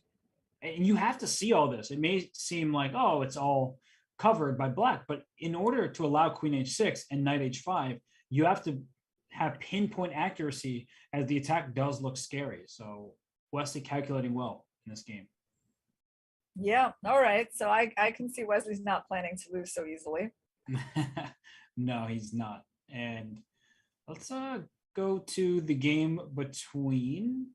Looks like Fabiano's still thinking, by the way. After queen b4, Spidler played just one move, bishop e4, and now Fabiano's lost in thought, probably because he can't play f3 as the bishop on e3 is loose.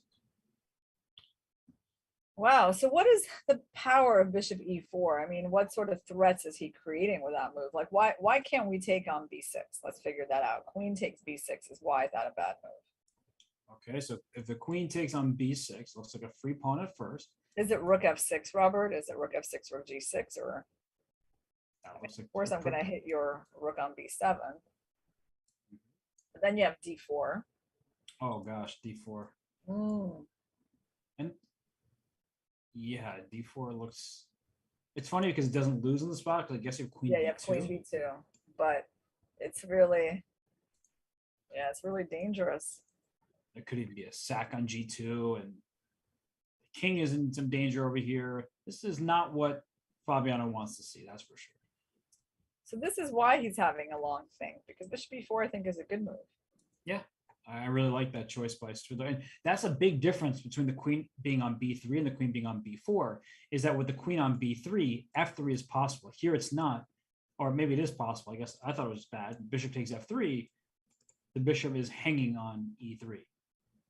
So it's with the queen. I don't think you can go f3. Right. He just, with the queen on b3, he could have, though. So that's probably a pretty essential difference, and one that Fabiano might be regretting. So what else can white do here? I mean, the principled move, well, so bishop d4 just runs into queen g5. So obviously you don't want to do that either. Yeah. So he needs to find a way to play f3, and he's having like a hard time doing that. He might be considering queen d4 with like a draw offer, and that would be a safe move, queen d4, but not so ambitious. Yeah. Well, I think Peter found a really good way to hold the balance here, not give white this easy life that we sort of were thinking may happen. He took on b6, Fabiano did, as we were just talking, and he says, give me the pawn, although rook f6 looks like a very good move for black. Well, what's going on? Can we just take a look at bishop takes g2, Robert? How is that not like a problem? Okay, king takes. Queen e4. And I have f3. Oh, because the queen is protecting the bishop. That's why. Yeah. I didn't see that the queen was protecting. But it's a good tactic to keep an eye on, because you overlook that for one move too long, and then you just lose the game, because the king could get in really big trouble. Just to show, like, if king g1, then in comes this rook to f6, threatening rook g6, and threatening the queen on the other side of the board. So yeah, that would have been a problem. But f3 keeps white happy. Yeah, and then he wants to go queen d4, so black has to act quickly, right? That's right. And I guess rook f6, queen d4, we just trade queens and then or 1 second. Oh, you don't. Or well, let's take a look at rook g6. I don't know. It probably it sadly doesn't work. It sadly doesn't work, but it's still something we have to look at.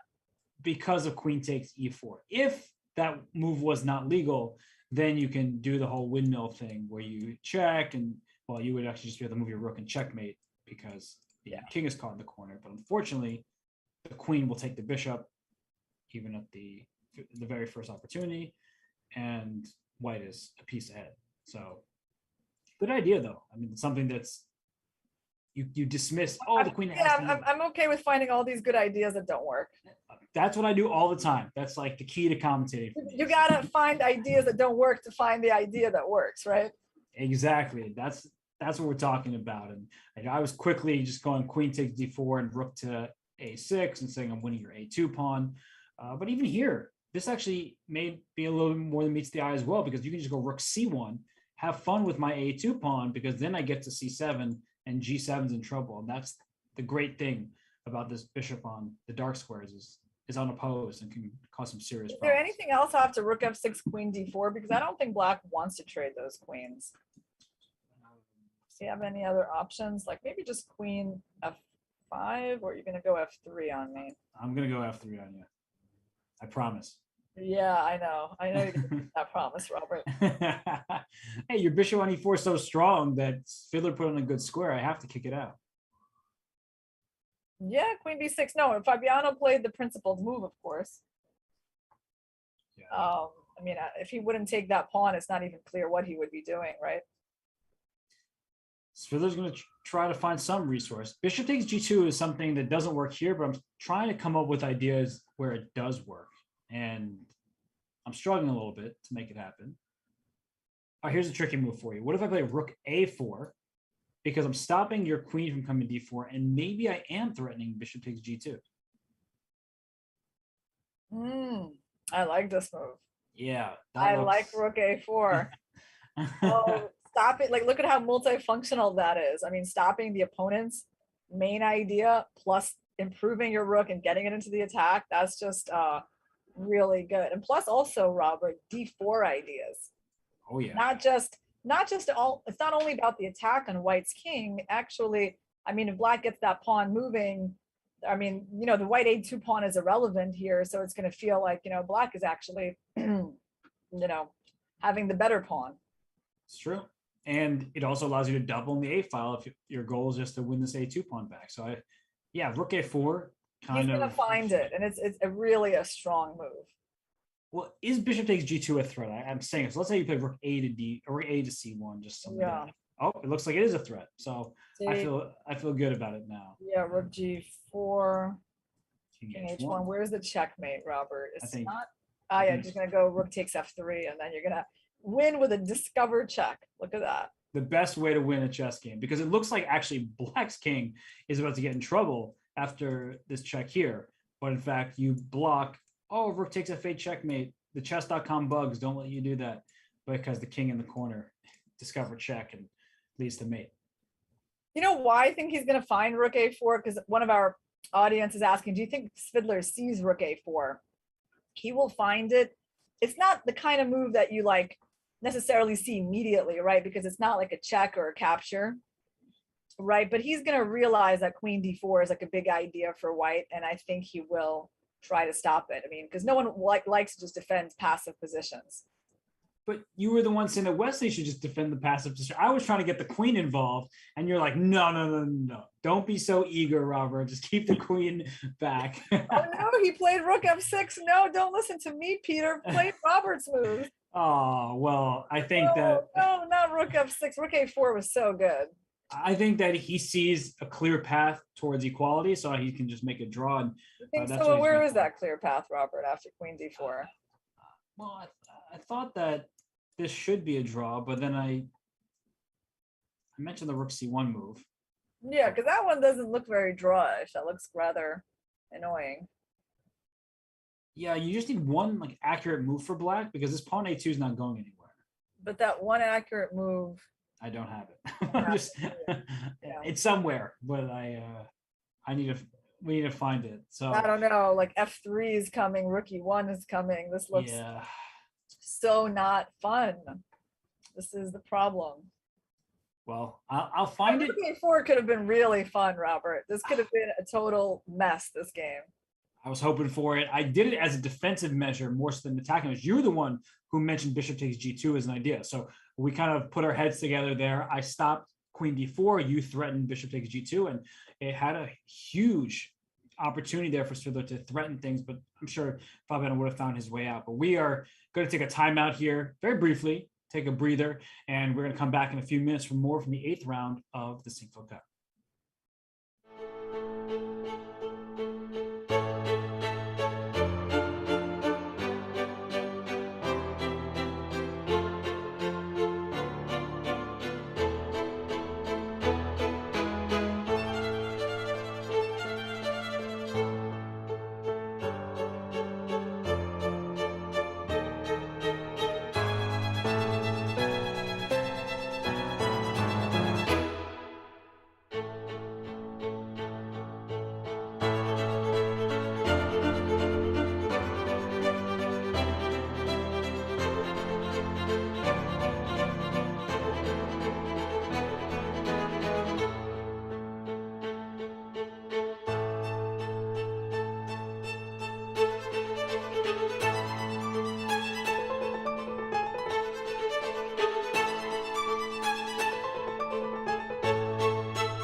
you want to get better at chess? I do. I hope you do too. Learn chess with the Dr. Wolf app for Android and iOS with feedback after every move based on new technology that explains the game like never before. Dr. Wolf will build your confidence. Download it now for free in the Google Play or App Store. Well, the players probably could use some Dr. Wolf with that friendly coaching. Their coaches may not be so nice. And right now, the players, all 10 of them, still going at it. Arena, we were focusing in on the Svidler and Caruana game. Rook F6 played, not Rook A4. But the other 4 games, equally as exciting. And honestly, my attention was caught by the Dominguez game against Shanklin because they have castle on opposite sides of the board. All right, let's go there. Well, we last left off after the trade on F6. Queen D3 was in fact played. Knight E7 was Shanklin's choice. And it looks like he extricated himself from this positional bind by castling and then playing queen to C6 because the D6 pawn cannot be captured as the C4 bishop is en prise. Still feels a bit artificial, doesn't it, Robert? Like Black's position and the whole extricating himself. I mean, the bishop on F6 is really a long-term problem. The knight on E7 is rather strangely placed for this line. I mean, it does protect D5, but you know, oh yeah, okay, B5, yeah, that move is understandable, and I guess White's going to be going bishop B3, and Black is going to go bishop B7 and try to pressure E4. So there are some specific sort of points to Black's play. Yeah, I wonder what Dominguez has planned after bishop to B7, because the E4 pawn with the bishop sitting on E3 is not the easiest one to defend. Now, D6 is also hanging, but the E4 pawn probably a bit more important, as the knight on E7 looks like a bad piece when the pawn on E4 is here. But without that pawn, then the knight can hop around the board a bit more. So, and Black definitely wants to look into A5, A4 here. Oh yeah, let me try. So to that's a big plan. And this is all on the board, actually, right? Yeah, so he's thinking now about how to defend the pawn. Oh, you know, Robert, he could go for some kind of end game. Yeah, I want to hear it. To end game, Robert, if he can, because bishop on B3 and will be very strong for these end games. And so the thing is, on queen D6, most likely Black's, of course, not going to trade queens, and he's going to go queen E4. Yeah, the knight F5 is a very annoying threat. Yeah. So maybe White's not going to do this, because this actually is looking quite okay for Black. The other move I was thinking about was something like rook A-E1, but rook H-E1, yeah. Okay, so if queen takes E4, you wanted those queens off? I want the end game, you know, I just want rook D6, and I'm really banking on my bishop on B3 being strong here. And what about this knight F5 maneuver that? Yeah. Well, the bishop on B7 is, excuse me, on B3 is great though. So I do appreciate that piece. Maybe rook D7. Yeah, rook D7. Just put pressure here, and who cares if you have your kingside pawn structure ruined or Black gets the bishop pair? It's all about this bishop on B3, and it's an excellent piece. Yeah, it's really, well, the bishop and the rook, those two pieces are making White's position like kind of attractive. That's right. Rook E1. So I think rook H-E1 makes some sense, Robert. I mean, I think that's the general gist, is that White is looking for a way to get the queens off the board. Yes. Which is kind of ironic, given that White has castled the queen side and chose to do that, right, Robert? Yeah, although there will be in those situations queenside pawn majority, so the king, I guess, can help the pawns later in the game. And I think what this position shows is that a move like knight D2 as a way to defend the pawn is too passive. You don't want to play backwards. You just said before, A5 looks really good for Black. I'm threatening A4 to win your piece. White doesn't want to just say, you threaten me, I'll stop your threats. You need some ideas of your own. So knight D2 is out of the question. One of our audience members is asking about bishop G5. This is an interesting suggestion. Bishop G5. That sounds like our audience member probably hooked up to a little thing called the Silicon Friend, the engine. It looks, well, you know, I could feel it was a good move, Robert. I was like, Yeah. That's worth looking at. Yeah, as soon as you hear a move like Bishop G5, wow, that's clever. So the first question is, if you take and play H6, I assume that there's some take on F7 business going on, or not. Yeah. Well, huh. Oh, interesting. Oh, okay. What, was there something here? Hold on. Don't Yeah. tell me, Robert. Don't Yeah. tell me. Let me find All it. right, I won't tell you, but I'm Are you going H4, Robert? no, well, H4 H4 is might not be interesting. bad.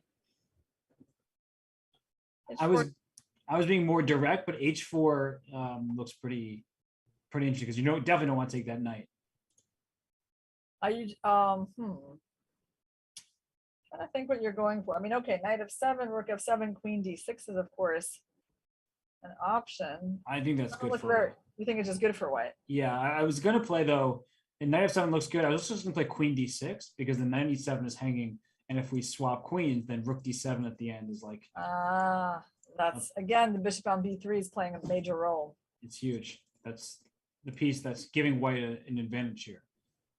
Wow, I mean bishop g5. Bishop b5 is quite brilliant. Let's admire that move again. Bishop. If Dominguez plays bishop g5, he's only a half point behind MVL heading into the round. That's a winner's type of move. I'm not saying it's a winning move in this game, but if you're going to win a tournament, you need to find moves like bishop g5, which was completely off my radar. So basically, let's talk about why queen e4 is bad. Okay. I'm sure we'll find why. I mean, actually, it's quite simple, isn't it, Robert? We can even just trade queens, take an f6, take on d6, and it's basically quite a nice endgame. It's everything that you've been asking for. You get the end game, the queens are off, the bishop on b3 is excellent, f6 is under attack. That pawn can't move because e5 is in trouble. a6, there's some pressure in that direction as well. So the rook on d6 with the bishop on b3, just great pieces. I think he will find bishop g5. You do. I do. Wow, I will be excited to see bishop g5. I mean, I think seriously, out of necessity, people can do a lot of things out of necessity, Robert. that's true. He is down on time. He sees e4 hanging. He could play queen takes d6 and just enter that position. But bishop g5, I'm so focused on d6 and e4 that some kind of move with a bishop didn't come to mind. But I love that move. It's such a good move. And you know what is surprising? Of course, the reason we didn't think about it is who in the world would want to trade the horrible bishop on f6? It's so paradoxical. Yeah, and you don't want to get the bad pawn structure, so you take on g5, and now d6 really is under attack. The knight protects e4. The knight hits f7 along with the bishop, and a move like rook a to d8 needs to be considered. Just what if I defend the d6 pawn?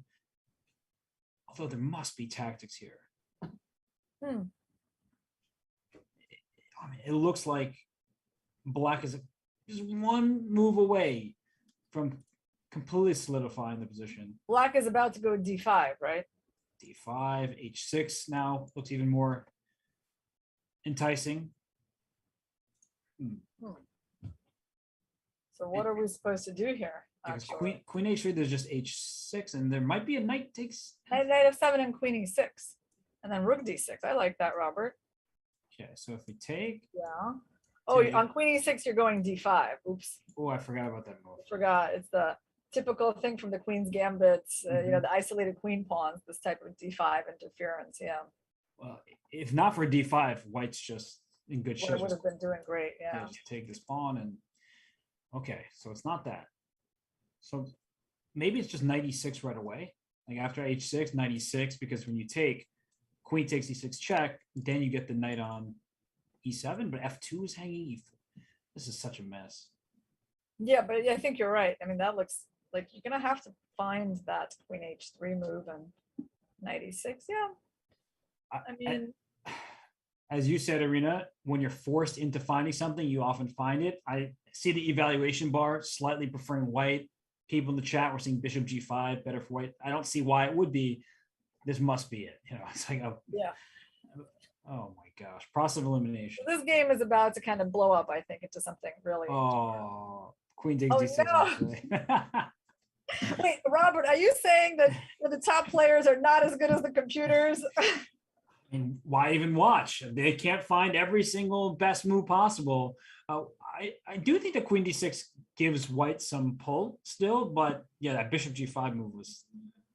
I can't It's even wrap my interesting. head around it. There's this two moments, right? It's like this rook a4 and this bishop g5, like very unusual moves. And so far they haven't, been finding them yet today. But I'm sure at some point we're going to see them find those really difficult moves. Well, if the players could speak with another and be like, hey, what ideas are you thinking in this position? I'm sure it becomes easier to think outside the box. And of course, when you have the evaluation bar on the screen, when you know for a fact that it should be fine, we don't know the specific moves, but it becomes easier to figure out what they are. Queen takes d6, it still says white is slightly better after it. So Dominguez can try to press from here. Interesting. Okay, well, let's see what else is transpiring on the other boards. All right, so I'm going to pull up the game between Dariush and Report here, because it looks like after h3, bishop h5 was played by Rapport, and rook e1, he took on c4 and played h6, just taking advantage of the fact that bishop can't retreat, so it has to take the knight on f6. So at least Report did a good job of forcing the position to not be balanced any longer. So he's going to get the bishop pair. Yeah. Oh, wait, does he actually, he's not thinking about GF, is he? I mean, it can't be that. He hasn't moved yet, so. Because knight f6 would be the move. If we were playing bullet, we play it instantly. You could technically throw in bishop takes f3. I'm not sure really why you would. And g takes f6. Arena, what do you think? Can we see it? Will we see it? Okay, let's just think. I mean, first of all, let's evaluate. So knight f6, black's position is just completely normal, and he's going to castle. So there's no doubt that that's the normal way to play. Yes. G takes f6. Let's think about what are the advantages of that. Like, is there actually any real play? I mean, with this rook g8 stuff. I'm gonna guess not especially, but it looks fun. So now I'm rooting for that move to be played. G6. It's about as unbalanced as you can make it, from this type of opening. Yeah. You're a very principled player, so I can sense you're like, there's just no way. There's just no way G takes f6. It should not be right. Like, I'm just gonna make the move on the board. Let's see how the evaluation swings. A little bit. Yeah, it's not that much. Wow, less than I thought it would. So objectively, it's not as good. Objectively. But objectively, it's not that bad either. Mm-hmm. Just the king safety, the king on e8. No, I think he will play knight f6. I'm going to predict that Report is going to just make a normal decision here. Yeah, I think the issue for black is really you can't just attack with one piece. If white's ever particularly scared, you can drop the bishop back to e2, move the knight away. Knight d2 or something. Yeah. There's no attack. The problem with black's king is on e8, and it's not so simple to get him castled. So I think GF is a little bit overboard. Right. Castling queenside won't happen. And actually, even if we allowed it, like let's say I make some randomly a3 and you try to castle, there's knight b5 tactics in every variation where the queen and the king are lined up. So there's no way to castle, as you were saying. So there's no way G takes f6, right? There's no chance. But he'll take with the knight. And what can we say about that position? I mean, e4 or something. Yes, I mean, white kind of needs to do something, right? Otherwise, black is just quite comfortable. So knight f6, maybe e4. Okay. And then perhaps he took with a pawn. He did take. He took with a pawn. Yes. Well, that's a Report. I'm not shocked, Robert. I'm not shocked or surprised at all. I'm very, very happy about this because, as you said, you're not shocked. It's his style. But okay, let's take a step back because we're laughing and it is fun to see this. But your point about knight f6, e4, it isn't that easy to play this position as black because white has a wonderful pawn center. e5 is winning a piece if you allow it. And it looks great for white regardless. Yeah, I mean, black would probably have to look into the move e5. I don't know. It doesn't, it's, yeah, it's a little bit problematic. I was looking at queen b3, potentially going after f7 and things like that. And then if you castle, you can take on e5 and take on b7 maybe. Well, right? I have an idea, and I know we're getting kind of crazy, but if I started with g4, and I'll explain my idea why I wanted to go like this, is because this bishop is locked out of play. And so I was hoping that I could just do the same expansion and have your bishop stuck on g6 rather than even being able to trade for my knight at it. But I don't know. Yeah. All right. Well, so he played GF. He did. He played GF. So And what do we expect White to play here? So many options for White, yeah? I kind of like bishop e2, not even because I'm scared, but I just think it frees up the majority of White's pieces to trade off the knights. E4. E4, maybe A3. A3, just to expand and take away the b4 square. Yeah, try to go B4 at some point. I mean, there's no point like going B4 and sacking the pawn right now. That doesn't really work. So E4, you want to go E5 or Just maybe queen Yeah, d3 really. also can get out of the pin. yeah, Queen D3 is reasonable. There you go. Mhm. I like this though. I'm happy we're seeing this. Black is going to potentially king e7 at some point. And then I don't know. Maybe. Yeah, maybe. well, I guess that might be the safest place for him. Yeah. yeah, well, I don't know where else the king is going. You can start with rook g8 and queen c7 and all that, but we were discussing how going to the c file is not very easy. With the rook coming to c1. So this is fun. Oh gosh. Yeah. Just for shock value, do you think Dariush is surprised by g takes f6? No. All right, nobody's surprised. No, because it's when you're playing report, it cannot surprise you. That's in fact the thing to be expected. Yeah, know? If it was like Wesley or something, then it would be surprising. Someone is asking Robert if you stream. if I stream, yeah, sometimes, but I think that the person is joking because they know that I do. Oh, do they? Okay. I'm taking all of these questions very seriously. Oh, that's your first mistake. One mistake is not expecting the unexpected from report. The other mistake is taking chat's questions seriously. Got it, Robert. Okay. So what else do we have? What other game is developing in an interesting way? Well, the NBL game against So they have no pieces remaining. Oh, let's see the developments. Oh no, Robert! Like all this game had so much promise, but Wesley is just so good at defending. It was the queen d8 move, and they traded queens, and then just traded every single other piece right after that. So queen d8 happened, right, Robert? Queen d8, and he just traded the queens on d8. Yeah, I think Maxime was like, all right, I had an opening surprise. Wesley fended off my initial threats, and there was not much left. And one cool thing about this position is rook e7. You wouldn't take on e7 because that would allow the white rook there to patrol the 7th rank. You play them with king f8 because the e1 rook is not defended. So this would force the rook to be traded anyway. But just to note that those moves, when you stop one square short of a trade, easiest to miss in chess and often really powerful moves.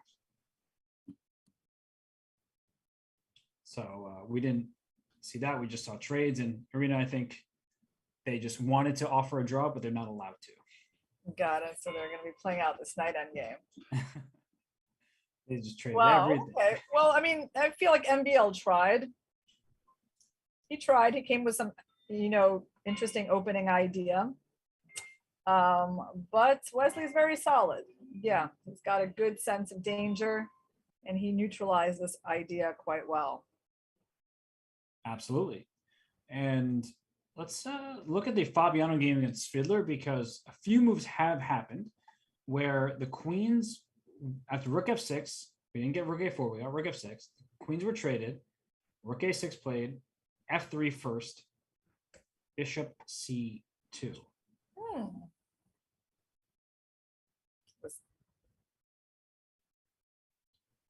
Okay. Well, interesting. Was f3 in fact a good move? I mean, because it sort of makes it a little harder to get into c7. Right, the bishop, So, rook c1, just rook takes a2 is possible. yeah, and if we go rook f2, Rook f2, I think rook c8, somehow everything is held together because you can't put any more pressure on c2. yeah, it's kind of interesting like that, right? How you're in this double pin, but you can sort of hold on here, play rook c4 and stuff. Yeah. I agree, Robert. Black is holding on. So how is he getting his rooks activated on the 7th? You'd suggested rook e1. That looks like Yeah, a good let's start. try rook AE1 or Okay. even, no, either way. Okay. Mm-hmm. Yeah, not sure which is better, but Mm-hmm. And now, Robert, what about King F8, King F7? rook e5, I guess, just to try to double. Hmm. It's like a slight pull for white. Yeah, it's still not completely clear how to equalize. Wait. Oh, and I cannot really go rook E6. Still a problem because the G7 pawn hanging. Yeah, it's an important one there. Mm. Is there maybe we mentioned the move before, maybe rook a4 again, just to throw in an attack against the bishop. Mm-hmm. That makes sense. And there's nowhere to stay on the diagonal that's useful because bishop e5 blocks the rook on e1. Bishop c3 welcomes d4 with tempo, not what you want. And bishop b2 or bishop a1, then rook takes a2 and the bishop is under attack. What do you think about rook F2 here? Oh, I like that move. I mean, the problem is we might not, I don't know, are we going to win the rook endgame? I guess we have a chance to win it. Yeah, for d4, rook c2, because your 7th rank is a bit weak, right? Yes, indeed. We still Not have only chances. the bishop hitting g7, now the rooks can come in and join the party, and that's worrisome if you're black here. Because Arena was trying to essentially, if we trade d5 for a2, then these positions without the rooks coming to 7th rank should be quite easy to hold, at least theoretically. And with the double rooks coming to c7 and e7, that's where trouble starts. Yeah, I guess he's also, I mean, he can also play rook fe1, right? So it's not that he has to move the a rook. He can also go rook fe1 and just try to get into e7 like that. And Yeah. if rook a2, I mean, how dangerous is that, Robert? It looks pretty dangerous, right? I mean, it looks like black is going to lose a pawn. And a very important pawn at that, because then white gets a 3-on-1 from the f to the h file. Mm-hmm. To show that you lose the h7 pawn. This would be the better pawn to keep if you're black, the g6 pawn, because it's standing in between the 3, and that way it stops the easy pushes. Yeah, white has chances to win here, I think. Yeah, I think that Svidler still has a few things to work out, because he probably knows that he should make a draw with optimal play, but you make one slip, you just let loose for a second, and that's how these games go from drawn into problematic territory. But well, it is time for a quick breather. We've been speaking for a while straight, so we're going to acknowledge that one game is in the books. Wesley So and Maxime Vachier-Lagrave have drawn their game, and 4 more remain here in the 8th round of the Sinquefield Cup.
GM Daniel Naroditsky is the star of the show, but the Blitzcoin Invitational will feature the best players in the U.S. under the age of 25. The prize fund is 1 Bitcoin.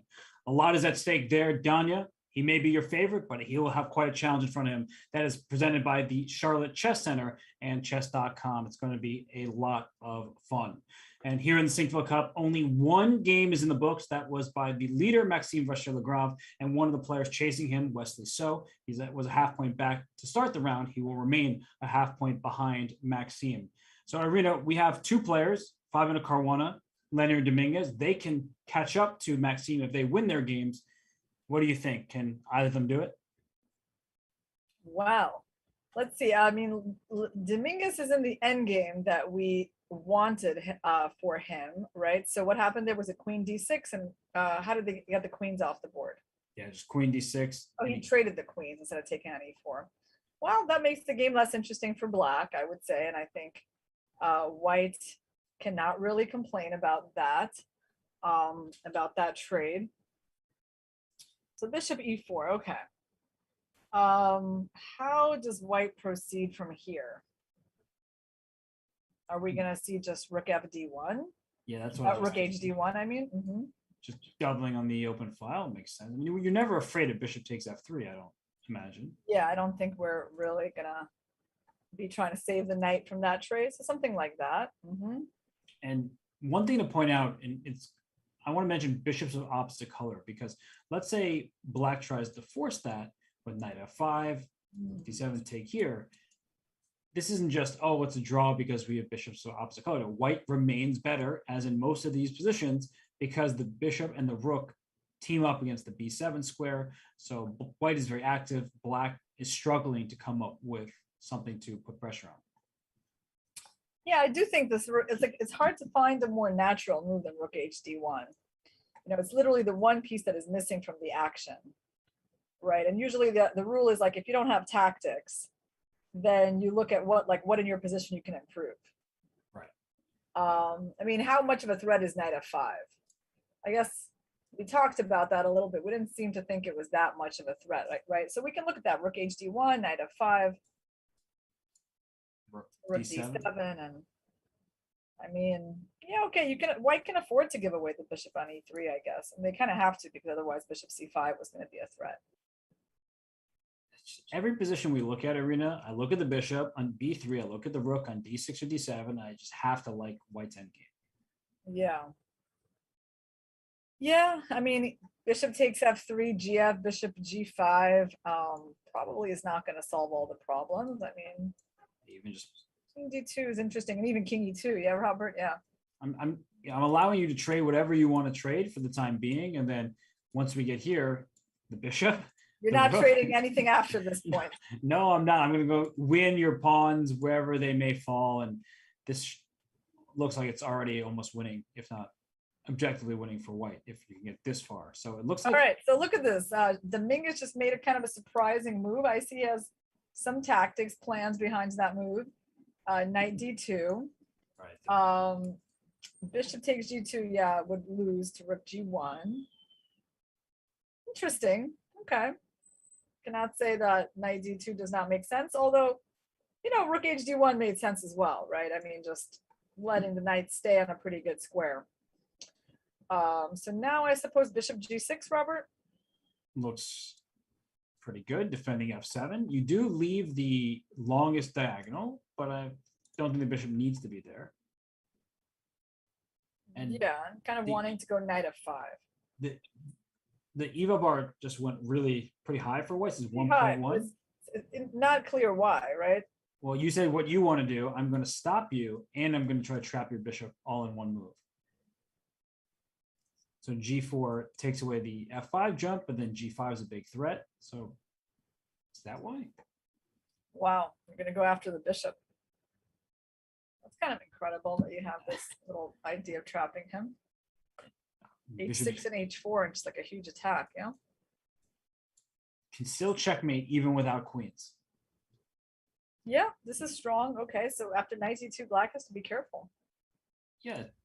So do you go back? I mean, bishop c6 looks a bit awkward, but Bishop the knight f5, Robert, maybe, but then But G, then still G4, yeah. that's what I want to do. Yeah. Wow. Oh, This is a cool tactic. Just G4 and black's pieces are dominated by that one pawn. So you went bishop B7. yeah. No G4 for all of you. that, yeah. And And is white, no, white cannot just, I mean, ideally white would love to play like F3, knight E4, but I mean, of course, there's knight F5 coming, so he needs to be careful.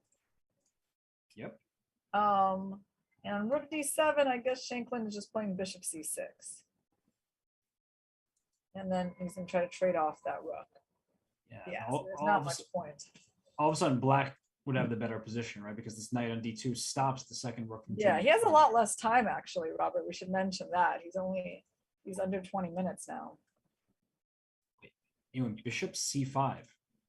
So bishop B7, bishop C5, threatening rook takes F6, and bishop takes E7.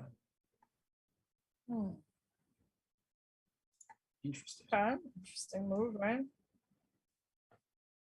Is there going to be a rook A C8, Robert? I think that's quite reasonable, maybe. Right. If you take F6, you take, then black takes C5, and that's a good trade for black. So what about rook D7? Can I get away with that? If you take C5, I take B7. And then knight comes to E4. Yeah. And on bishop C6, you have rook E7. But you do have bishop takes G2, maybe. Just pieces hanging all over the place. This is hanging. This is hanging. Rook G1 and rook C5, yeah. Right. So to get into this position. But even though black is up a pawn, white has some pretty good play because the bishop on B3 and the rook on D7. We said it so many times, but honestly, there's some good chances for white even in that position because the extra pawn hasn't made its presence felt for black. Yeah, this is really an interesting endgame, I would say. I mean, knight G6, knight E4, rook C6, I guess, is one way to play. It's not too illogical, I would say. Right. Looks. And somehow it slightly prefers white's position. Yeah, I mean, how does he want to build this initiative? So on bishop D5, I don't know, there's rook B6, and then there's maybe knight F4 ideas in the future. Not true. Knight coming F4. On G2, maybe just rook G1. I like that move. It's one of these things where you're looking for the checkmate or like the attack on F7 or whatever it may be, and just rook G1. Yeah, it's approved by the eval bar, and the rook just coming D1, and white sort of dominates the board despite being a pawn down. So Robert, our chat is asking, was I on the explained episode of Netflix, Queen's Gambit? I don't even know what I'm being asked about exactly, but I would say the answer to that is no, since I'm not exactly sure. I probably was not on that. It's possible that just unbeknownst to you, you made an appearance there. I have not seen it. I mean, not that I'm aware of. Let's put it like that. Well, it wasn't planned, but it may have happened. I'm not sure. I haven't seen it yet. I know others have and have been. Oh, you haven't seen Queen's Gambit? No, I'm sorry. I've seen the Queen's Gambit, but there was an explained episode on Netflix. Oh. Show Explained, where they talked about chess, and they had the positions that couldn't possibly happen were there, and they could have used a chess choreographer. I never watched that. Okay, so yeah, I don't think I was in that. Okay, let's see. Rook. So is rook A8 on the board? It looks like it is. Yeah. I could see this going Sam's way if Linear isn't careful, because he's down a lot of time. We're only on move. That was black's 19th turn. So 20 moves in 17 minutes. That's not that much time for a pretty rich position. He kind of has to play rook D7. This move, I think he'll play. Right? I mean, what else can he do? I mean, G2 is hanging, and I mean, he could like bishop B4 and things like that. Just feels a little off. Even knight C6. Just yeah. Exactly. Suddenly, that's my move. He didn't play it. Suddenly, I don't really like Lenier's position anymore. A few moves back, I was really into it. That Bishop G5 crazy move that the chat was telling us about was cool.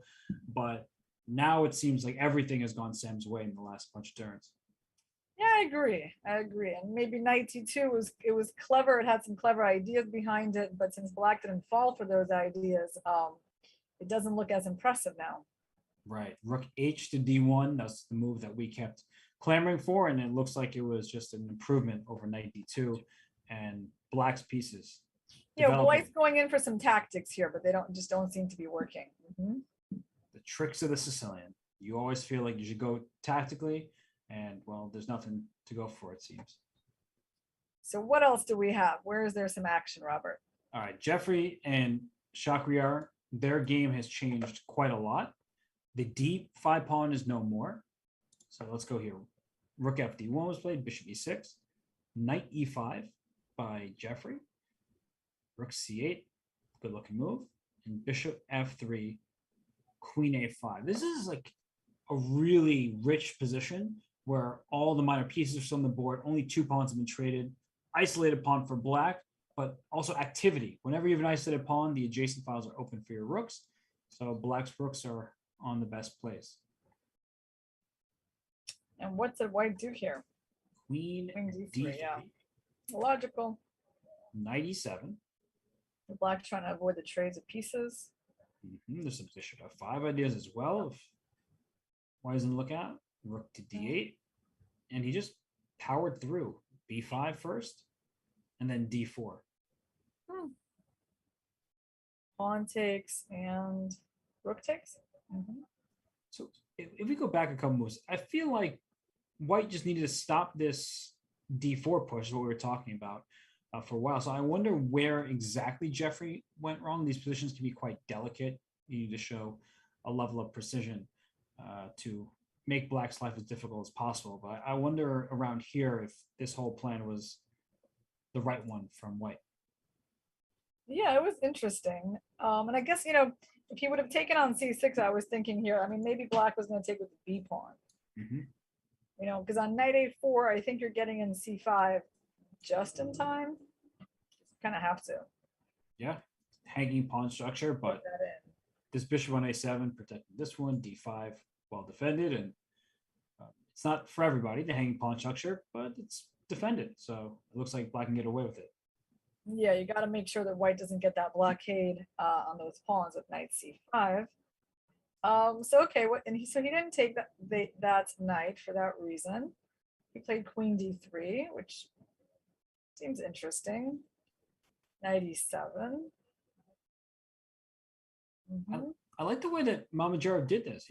I said, I'm not going to trade with you until I get my pawn to D4. And he played B5 because B7 was hanging in most variations if you played D4. So included these pawn moves. Now knight D3 by Jeffrey. And we went from a positional struggle arena where you're playing against the isolated queen pawn to a very tactical position where I already see moves like Bishop E5 hitting the rook, hitting F6, or Bishop E3 hitting the rook and the bishop behind it. Black looks like he probably needs to be careful here. I agree. And I mean, White's pieces are certainly much more harmonious, much more together, coordinated, right, than Black's pieces. Like Black's pieces are a bit scattered over the board.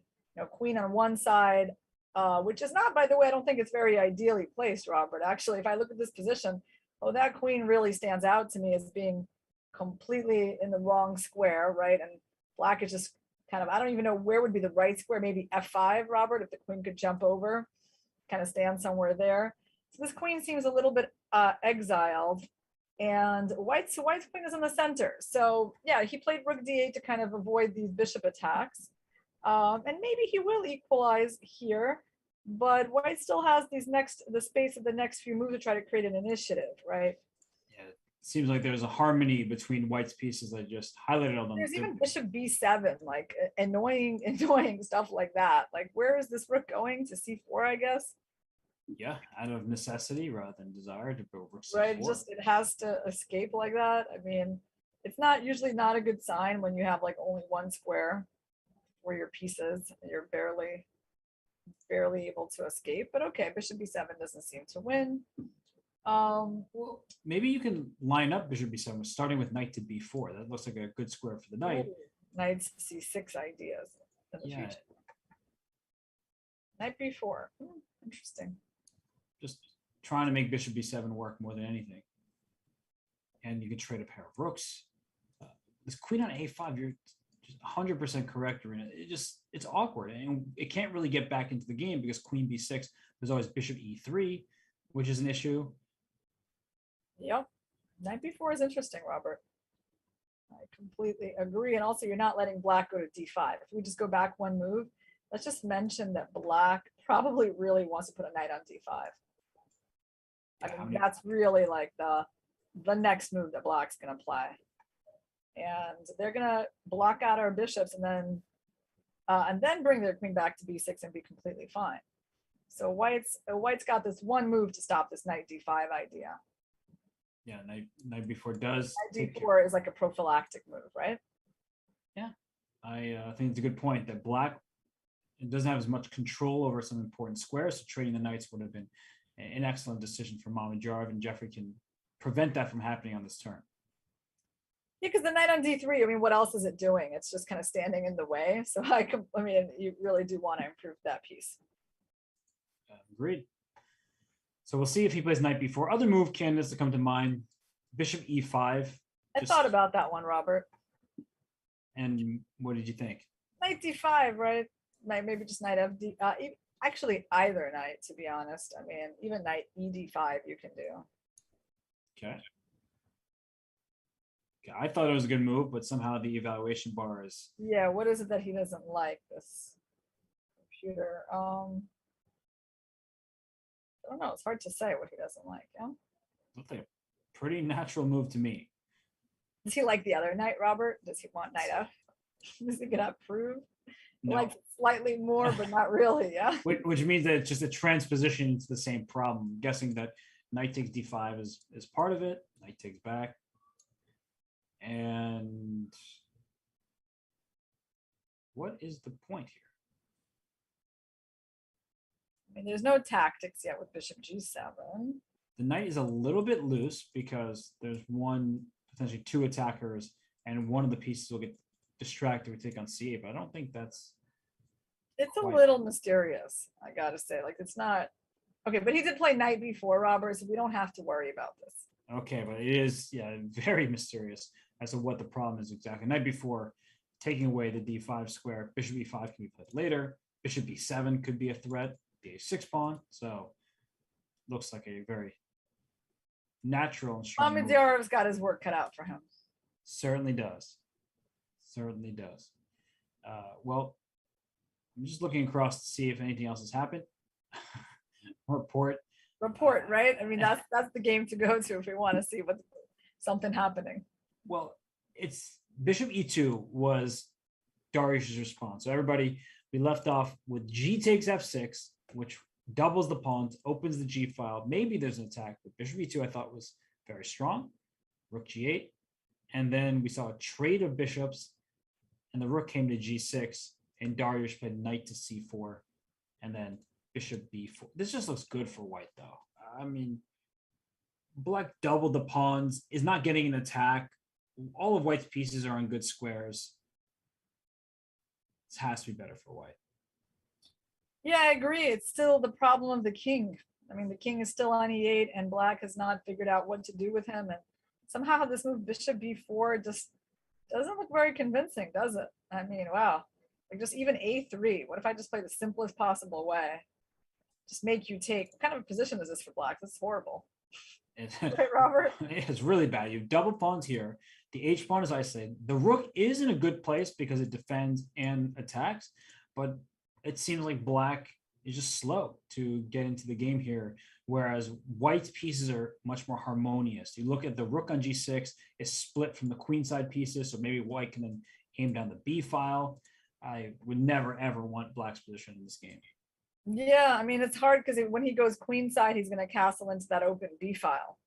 And maybe he will. I mean, maybe he can go queen c7, castles long, but it's hard to. It's hard because white will just double up, right? White will just double the rooks. play 4a5. Tough situation for reports. So this G takes f6 does not, it's not guaranteeing him such an easy life. This is not what report wanted when he took on f6 with a pawn, but there was something about taking with a knight that wasn't appealing to him. Yeah, I'm trying to get behind black's position in some way, but a3, simple and strong, and white has a better pawn structure, safer king, more connected pieces. There's nothing that favors black in the position. How about Mr. Caruana? Fabiano. Is he making any progress? Okay, so we left off f3, bishop c2, rook a1 to e1 was played, rook a4 by Spidler, hitting the bishop on d4, rook f2. So we were talking about this exact position. The bishop came to d3, and then bishop c5 was played. And instead of taking the pawn on a2, so they went rook a8 to a5. Okay, and where is this bishop gonna go? What's the position on the board? Yeah.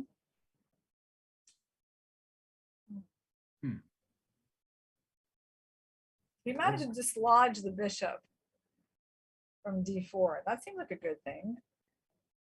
For sure. So where's bishop even go? Yeah, rook e8's not really that dangerous now because I mean there's king f7, rook e7, king f6. So yeah, if rook f8, king g6. So here the king is just kind of escaping. Exactly.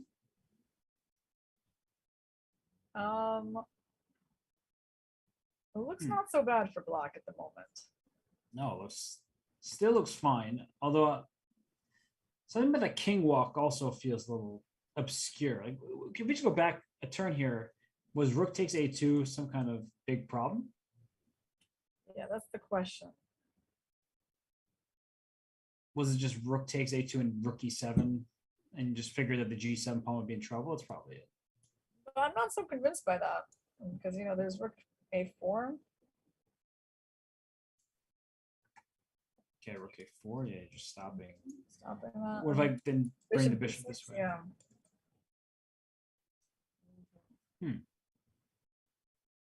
And then I don't really want to go things like rook a6, rook g6. That's not the way to play chess. May hold, but yeah, you're right. It's not what you want to see. Yeah. Interesting. I So think that's why he didn't go for that. yeah, he's experiencing some discomfort where he almost certainly knows that he should make a draw, but just trying to find that perfect way so that he doesn't stumble later in the contest. And rook a5, it does make sense. Bishop under attack, pawn still hanging on a2. What happens on bishop d6, Robert? Is he just going to actually just keep attacking that bishop with rook a6? I think that's maybe the plan. Wow. Maybe just like don't, you know, make that bishop go to like some bad square like e7 or, well, okay, like bishop, yeah, because bishop is not going to be as good on g3, right? No. No, it's not. Yeah, there's no, you want to attack g7, but bishop e5 blocks the rook on e1. Yeah, maybe Striddler just found a clever plan. Yeah, I like Svidler's rook a5 move. It's funny. I really would have taken an a2 and figured I could hold, but this is how you save games at this level. Is you don't want to be under pressure for 40 more moves and then maybe slip up. If you can just ensure that your position is safe as possible, chase the bishop around. I really like this. Yeah, the rook a5 seems like a precise move. For sure. And, well, it looks like we have that position between Dominguez and Shankland, the one we were looking at with the opposite color bishops. Ah, where white, yeah, he played rook d7, right? He did. Yeah, And sack the pawn. Okay. Knight f5 was the move. We looked at knight g6, I think. Okay. So- Knight e4, rook c6. necessary defense. Stiff hold like that. And he put the knight on f5 so he can go knight d4, Robert. That's right. Try to challenge our bishop, although maybe, yeah, if we go c3, there's going to be some b4 stuff, but it's still possible. Yeah, then bishop to d5 rather, and yeah, the rook will have to go to the b file, and well, it looks like bishop d5 was played immediately before knight d4, threatening knight e4, which would win a piece. how is black stopping this now? It's a great question. You know, his rook doesn't exactly have a lot of squares. King h8 is not really a move. Bishop can move, Robert. He can move, but like to what? To h4? It's... Maybe there. Because bishop d8, there's even bishop takes f7 check that Yeah. you have to be worried about. The rook is overloaded. So bishop h4. h4 is not too crazy. Knight e4, and then your rook has to go to c8 anyway. Yeah. So maybe we should start with rook c8. I don't know. This doesn't look bad though for black. It's fine over here.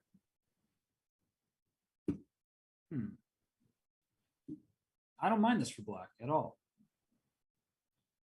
Because you want to play what next? What's your plan? Well, if you give me one more turn, I'll play rook to d8. And I don't have bishop f7 tactics. Bishop here saves. Protected. You want to challenge my rook and kind of say that my rook on g2 doesn't have a whole lot of mobility here. Now. Just want to fight against my rook on d7. Yeah, fight against my best pieces. That's Good plan, Robert. It's a good plan. Hey, you know, it's how I was taught. Your opponent has great pieces. Maybe you should do something about it. And, yeah, bishop h4 is like an unusual square for the bishop. It's a short diagonal. But given that the bishop is really vulnerable on f6, I think it makes sense. And there's a shortage of squares for him. So, okay, what, like after bishop h4, knight e4, I mean, all of this is like very natural. It's going to happen, right? I assume so. And rook c8, and what can white do? Is there bishop b7 potentially just to go after the a6 pawn?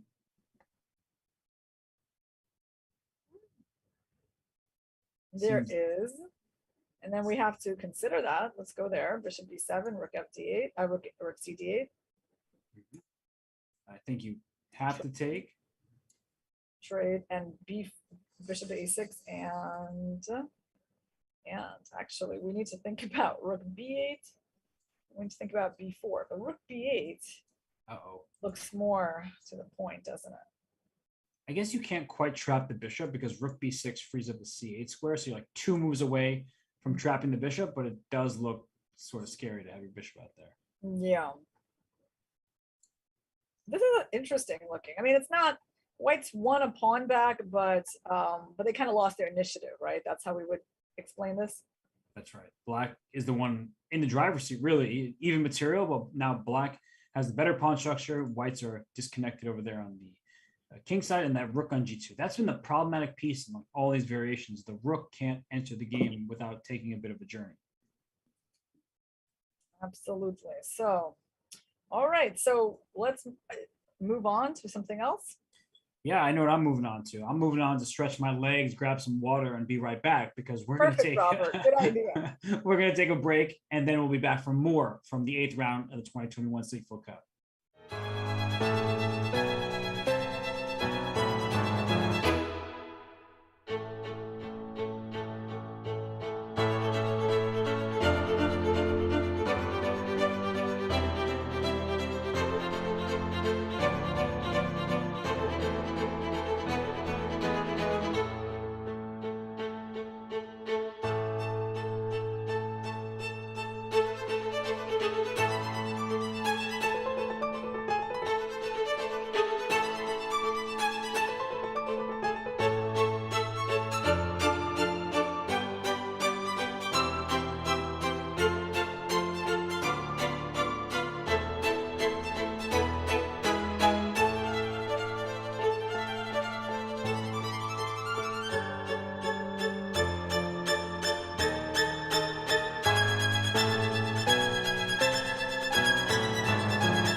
There's something a bit unfair and contradictory about a t-shirt that says "Don't get tilted" next to a t-shirt with palm trees that have to tilt. So I'm always talking about that sweater arena. Those two shirts, they're at odds with one another. Yeah, this is your favorite subject, isn't it, Robert? It's pontificating on the various sweaters that we got here. Well, of course, a man of my sense of fashion who loves wearing t-shirts and never likes to dress up nicely. What would I know? What I do know is you just go to go.chess.com/merch and buy your own. So that way you don't have to think about me talking about it. You can just wear it and ignore me. So I'm going to go back to the chess. My fashion sense is obviously off because the bestseller is my least favorite. And we still have 4 games left. I mean, I keep looking at the games. There's now a knight on c6 for Jeffrey. That has to be good. Let's go to Jeffrey's game. Yeah. Is he? No, he's not winning the exchange. There's some weird stuff going on. Hold on, Robert. Because there's okay. Queen c7 and queen f3, I guess, is like the only. Is that the only move, Robert? Well, are you actually threatening to take my bishop? Because if you take my bishop, there's rook d8 check. Oh, maybe I'm not. Maybe that's the problem. So all I'm threatening is a small checkmate. You're threatening a checkmate. So king f1 will not work because the bishop c4. You can eliminate that one. So that's actually those ideas in combination one another. Queen f3 is still, but the queen f3, there's knight e5. So maybe the whole, point of that wasn't that good. Yeah, that looks scary. How else can we defend? I mean, I suppose g3. G3, then you probably will give up your bishop on b8 because there's bishop takes h3 at the end. There's bishop h3 and we get attacked on the dark squares. So that's not too convincing. So let's look for something more convincing. He played f4. The computer doesn't like that so much, or does it? It didn't at first, but now it it's does. appreciating it a little more. Okay. Check in the back rank. Very frustrating. So knight takes f4, Robert, and what's happening there? Yeah, good question. Probably, I don't think you can take it. That looks bad. So probably queen f3 now. Knight takes h3. So there's no knight e5, yeah.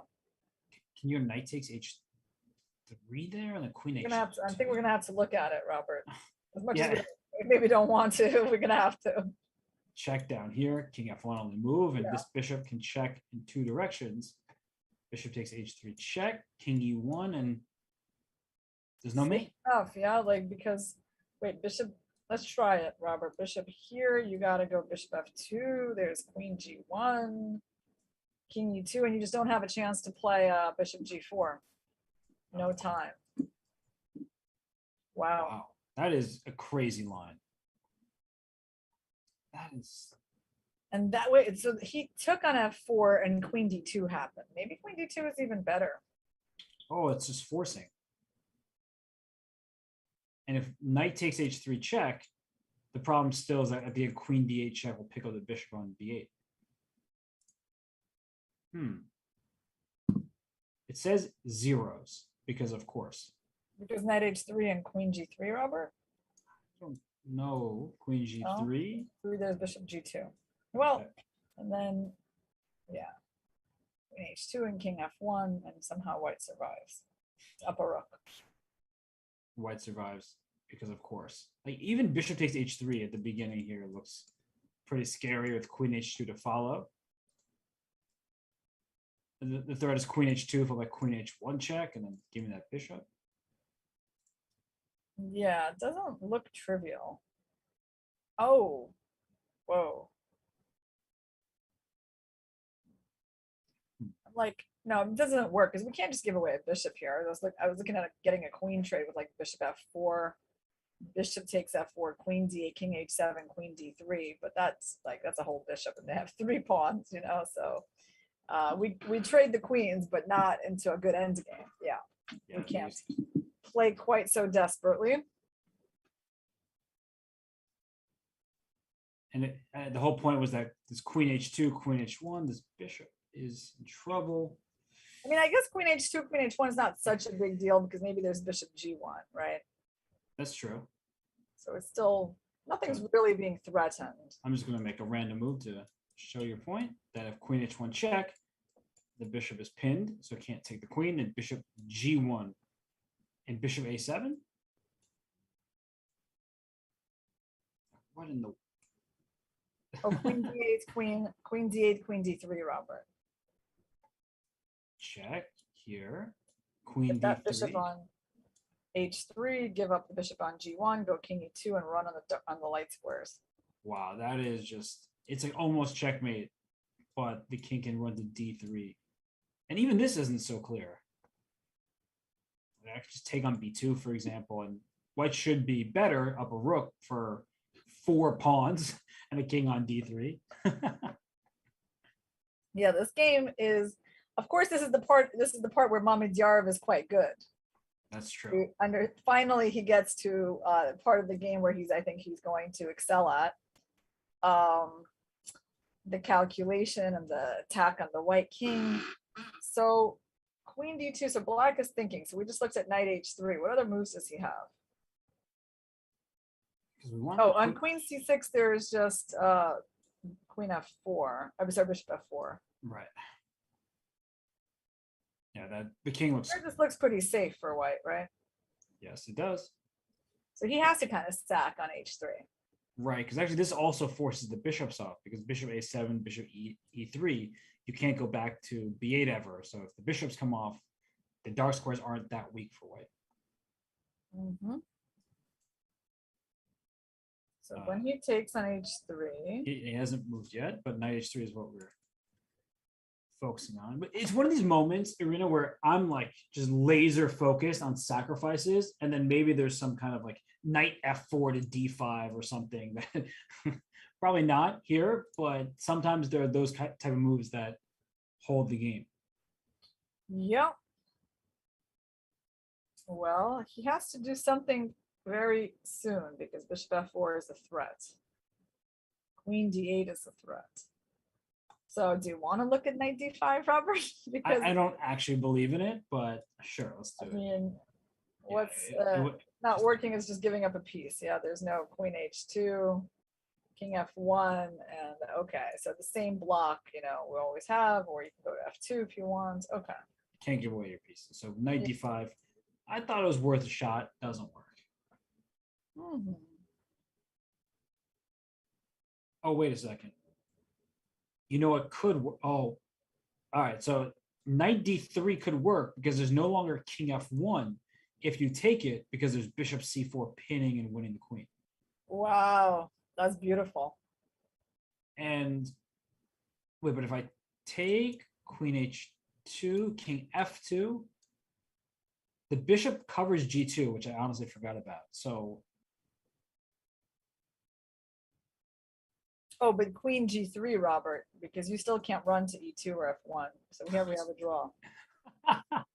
I did see the eval bars in zeros, so it makes sense. That's really beautiful. Knight d3 is a gorgeous, gorgeous move. It's actually kind of funny because before I saw that the eval bars in zeros, and then I was still trying to play for a win with black, and then it's just a draw by repetition because the king can't hit the light squares, otherwise the bishop wins the queen. So just a draw like this is funny. Bishop g3 check does not work, everybody, because king f3. You step up into the danger, you would think, but you don't have enough pieces to go after the king. Yeah, that's a gorgeous line. So Mamedyarov in the tactics. He's probably going to be able to escape. Yesterday, he was not sharp enough against Fabiano in mutual time trouble, and he was missing things and overlooked some tactics. So, I mean, knight d3, we have the benefit of having the eval bar off to the side. There's no way that the players are looking at this unless they see that line to the very end that they're like, oh, this is just zeros.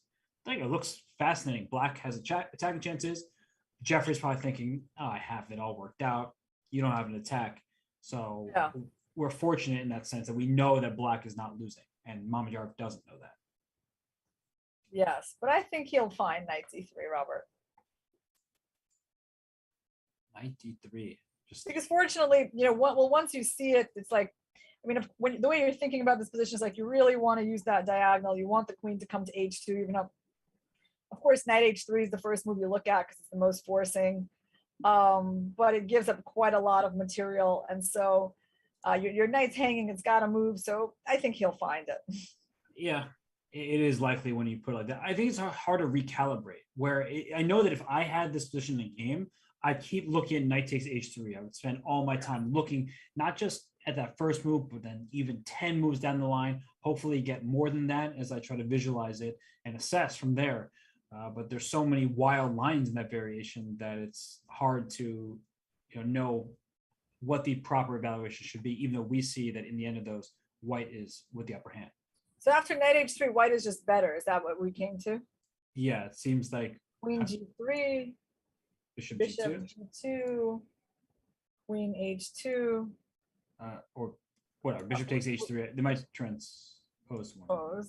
And what exactly were we trying to do here? I think you had said queen f2. Is that what?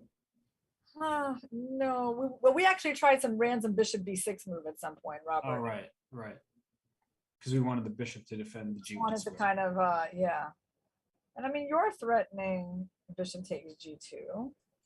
So I have to move my bishop or do something to protect him.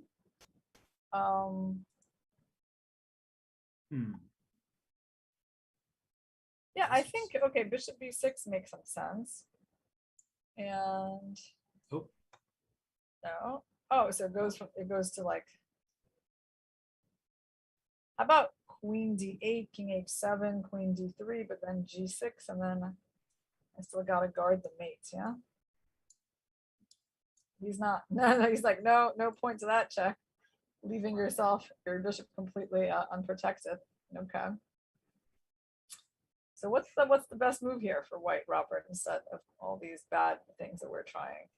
I wish I knew. I said bishop b6 just to force that line and make your point that the bishop covered g1, but clearly bishop b6 it doesn't particularly like. It says that black should be doing okay here, but why? Queen h. Is it just queen h2 again, or? So let's try queen h2. I thought we saw that line, right? With king f1, check. Yeah, now it likes white based on this queen d8, queen d3 thing that you pointed out. Yeah, someone is saying, I love the eval bar. The computer may be finding absurd, nonsensical positions, but it forces us to think about what it could be. And it's true, right? It's like a little bit of a guessing game, Robert, for us to decipher the meaning of these evaluations. Yeah, and we were talking queen f2, for example. That looks like a very natural move to help your king, but we wanted the bishop to come to g1. In this, wait, it says it's just like, oh, because this bishop is lost. King e2, Robert, is that it? Oh my gosh, again, this back rank check picking up the bishop. Because otherwise, this would just be good for black if you didn't have rook d8 check.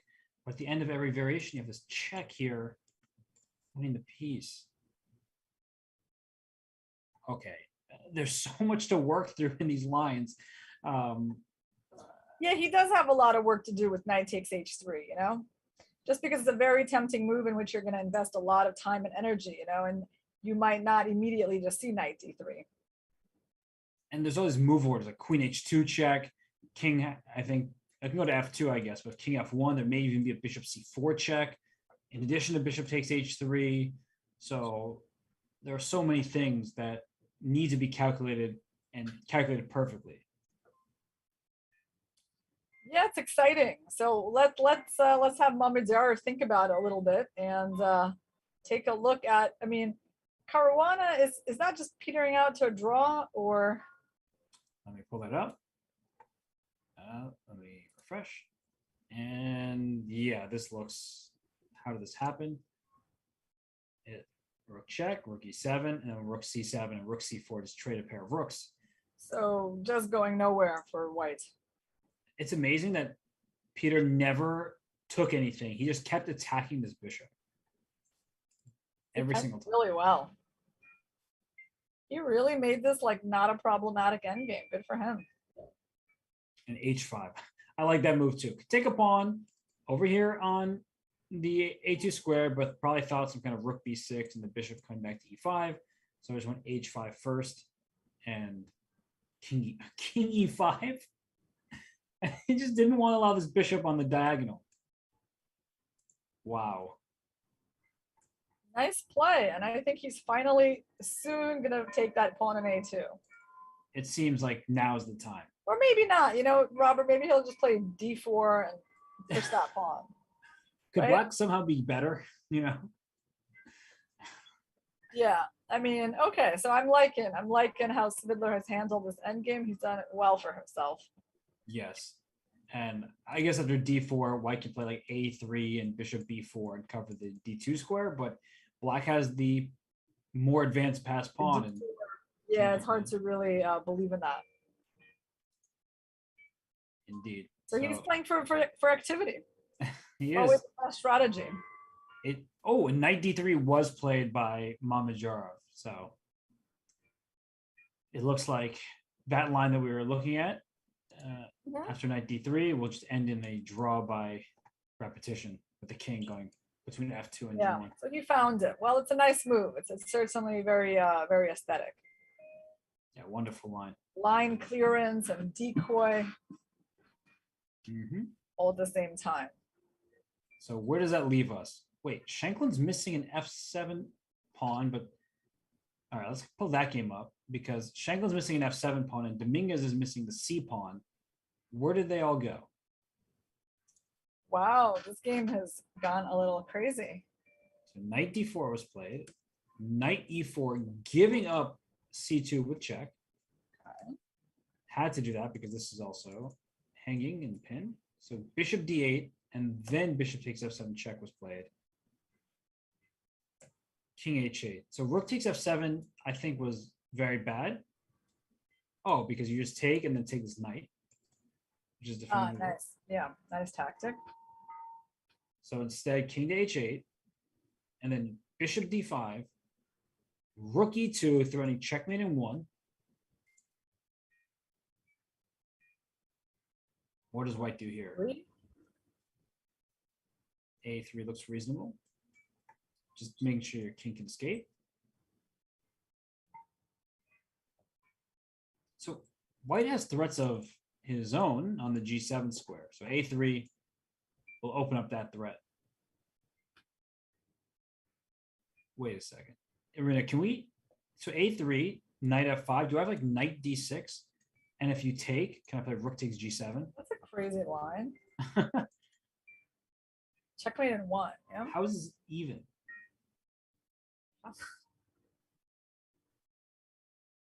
I mean, you got to go knight f7, right? You gotta give back some material. That's why it's even, because you got to trade rooks. Always a draw, huh? Chess is just always a draw. We just trade and then it's even material opposite color bishops. Wow. So this game there's a good chance it's going to finish in a draw, I would say. And I think, what else can he do other than a3? Like, what possibly makes more sense in terms of securing the king? It's very intuitive. Yeah, a3. On dark squares. Keeping the white squares open, I agree with you. After a3, can black play g6 instead, or is that walking into some other kind of trouble? Yeah, I was also thinking about that. I thought it's possible because your bishop is controlling g5, so no knight g5. You can do that, and a knight d6, Robert. What are we gonna do? Yeah, it actually looks scary. A little bit of a problem. How are you stopping knight f7 check? Mm. You're not? Maybe is the answer. This is a problem all of a sudden for black. I mean, maybe it says even, so it says all zeros, so something is surviving for Shanklin, but if I looked at this and had to face over the board, I would not be happy. I would be very scared. Yeah. I mean, look at the activity that white has. All the pieces staring at black's king. And Dominguez only has 3.5 minutes at this point. Yeah, not a lot of time. Why is he thinking so long about how to defend checkmate? Rook g1 doesn't really make sense because you want to take on g7 with that rook. Unless you have like rook g1. No, it doesn't work. Rook g1, rook c1, rook c8 is too slow, and you need to make a loft for your king anyway. Yeah, I mean, I'm predicting he's still gonna go a3.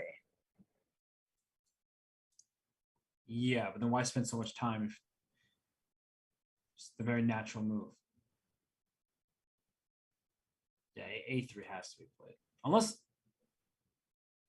I was gonna say, unless a4 for some reason is better, but that looks like it opens your king more than it helps. Yeah, very unlikely to be good. Yeah, a3. So a3, so we were saying not g6, there was some other move that we tried, knight f5, right? Yes. And a knight. Also, Robert, what do we do on knight? Oh, on knight g5, we take so knight d6. Okay. So knight f5 is much more human than g6 because you want to cover the d6 square. This line is at least, findable for black. Is it possible that you take with this rook on g7 and go for this mate instead? Okay, let's figure this one out. So It's just that it's not mate, right? We can go, well, we have to be careful about where we go because on h6, you also have rook g6. yeah. And you might wind up mating me. Although apparently not. I guess bishop g5, Robert, rook g6, bishop g5, just give up the knight. Or rook g6, knight f7, knight f7 also. Wow, that's like a very brave move. Knight can come to the defense, the h6 pawn. Yeah. But I was thinking rook g8 check. We get this position where I take your bishop here and even material. Draw, yeah. Yeah, knight c4 the draw. Black's very active. This game is wild. And we have draws between Svidler and Caruana, as well as Mamedyarov and Jeffrey Zhang. So those games have officially ended. So we have 3 draws to this point, but very fighting games. Oh, he went rook g1. Okay. I don't know. It's like, when it comes to defending checkmate, I usually like to do it so I don't have to use my pieces for that. So my pieces are free for other things. But I mean, maybe he is seeing this idea of rook c1. Although I don't know, rook c8, it's not much of a threat, right? Because I mean, there's always rook e1. So you're really committing your rook to defending this checkmate. A little bit of a strange decision. But okay. So what can black do? Maybe black can improve this bishop somehow. So I guess, but g7 is still under attack, right? 7 is under attack. He's up a pawn, so he doesn't want to lose that pawn, yeah. And g6, we're talking knight d6, and that still looks worrisome. So you're thinking like knight f5. I'm still thinking knight f5, right? Yeah. I agree. Rook c1. I don't know why you play rook g1 unless you're not playing rook c1 next. Maybe he's just saying that I have maintained pressure and it's hard for you to get out of this. Bishop h4. Oh. No, computer hates the idea of allowing like rook c7. It's very tempting. But doesn't look. Whoa, rook f7. Oh, nice. The back rank checkmate, the knight hanging. So if you take, you mated. Ouch. And if bishop e7 there, I guess you can just take on f8 and still bring your next rook in and win a piece. Yeah, okay. It's interesting. So many tactics. Yeah, rook g1 definitely has this rook c1 swinging the rook over into c8 idea. Interesting. So Dominguez might just be playing for a win, not even just because he thought this move was best, but I feel like he's trying to keep the position as complicated as possible. And this does give him some chances. He must have thought that his king is going to be safe in the end, and it's black's king and the prospects are not so good for black, and white, on the other hand, can just continue. The white's threatening, not just like rook d takes g7, but also knight d6, right, Robert? Yes. Knight d6 is really a big one here. such a interesting. I really, that rook wants to take on G7. At least I thought. He says, "I'll play rook G1," and G7 is still a problem. So we are going to hop away for this. Sam's going to think. We're definitely not going to miss the conclusion of this game. Well, knight f5, bishop e6 played. Oh. Things And what are were we thinking about? We were thinking about rook c1, right?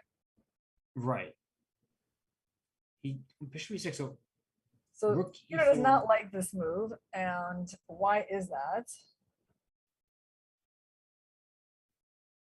Oh, because that doesn't work. So rook e4, bishop f5, rook f4. You can't take on g7 because the f8 rook takes. You can't take the bishop because your rook hangs. And if you take the pawn, the king runs away and stays in touch with his rook, and black ends up a piece ahead. Yep. So somehow it's allowing him to simplify. Yeah, this bishop e6 allows black to take this very strong knight on e4. Ah, this is a dangerous knight. We're supposed to have that knight for the attack. Yes, bishop e6, a mistake, time trouble, not helping Dominguez's cause. And for Shanklin, this is a great opportunity for him to pounce and try to score a victory. But we're going to quickly go away for a break. And when we come back, which will be very shortly, we'll see this game as it gets near the 40th move in the next time control. And of course, the game between Dariusz Svirch and Richard Rapport, which is not nearly as crazy and has a lot of life left to it as well. So we'll be right back in a bit for the 8th round coverage of the Sinquefield Cup.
The FIDE Online Olympiad has been in full swing, hosted on Chess.com with those partners you see on the screen in front of you. It is currently in Division 3. As the division numbers get lower, the players get stronger. So it's going to be fun to see how that event concludes. It's still plenty of action remaining all the way to September 15th, so you will not want to miss it. And Arena, during our break, we saw Sam Shanklin miss an opportunity against Leonard Dominguez. He played very quickly. He has the lead on the clock. And after the move knight f5 was played, we saw bishop e6, and the engine goes down and likes black's position after rook takes e4.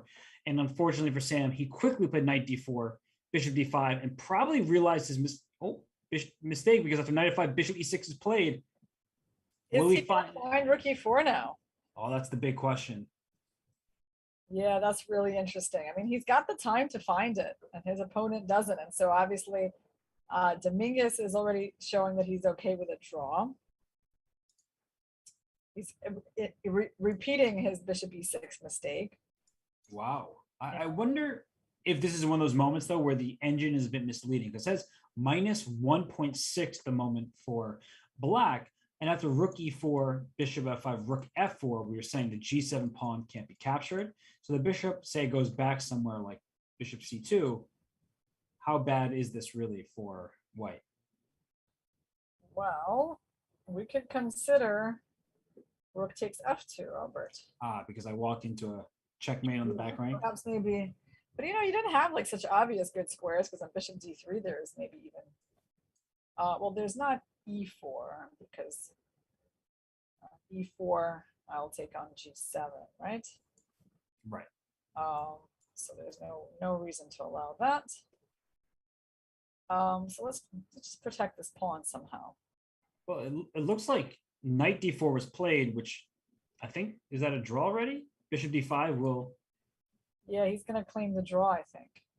And it's a draw. So officially the game is over. It's a draw. And Arena and I were just analyzing the line and we'll continue to do so. But Sam had time left on his clock. So I feel like if this were my game, maybe I'd be happy with the draw with the black pieces against such a strong player like Dominguez. But I think I recommend for anybody, if you have 10 minutes remaining and the draw is guaranteed by your move, you can spend 8 of your 10 minutes and see what's happening and look for other possibilities. Yeah, completely agree with you, Robert. He let a little opportunity slip away from him here. But it's quite understandable.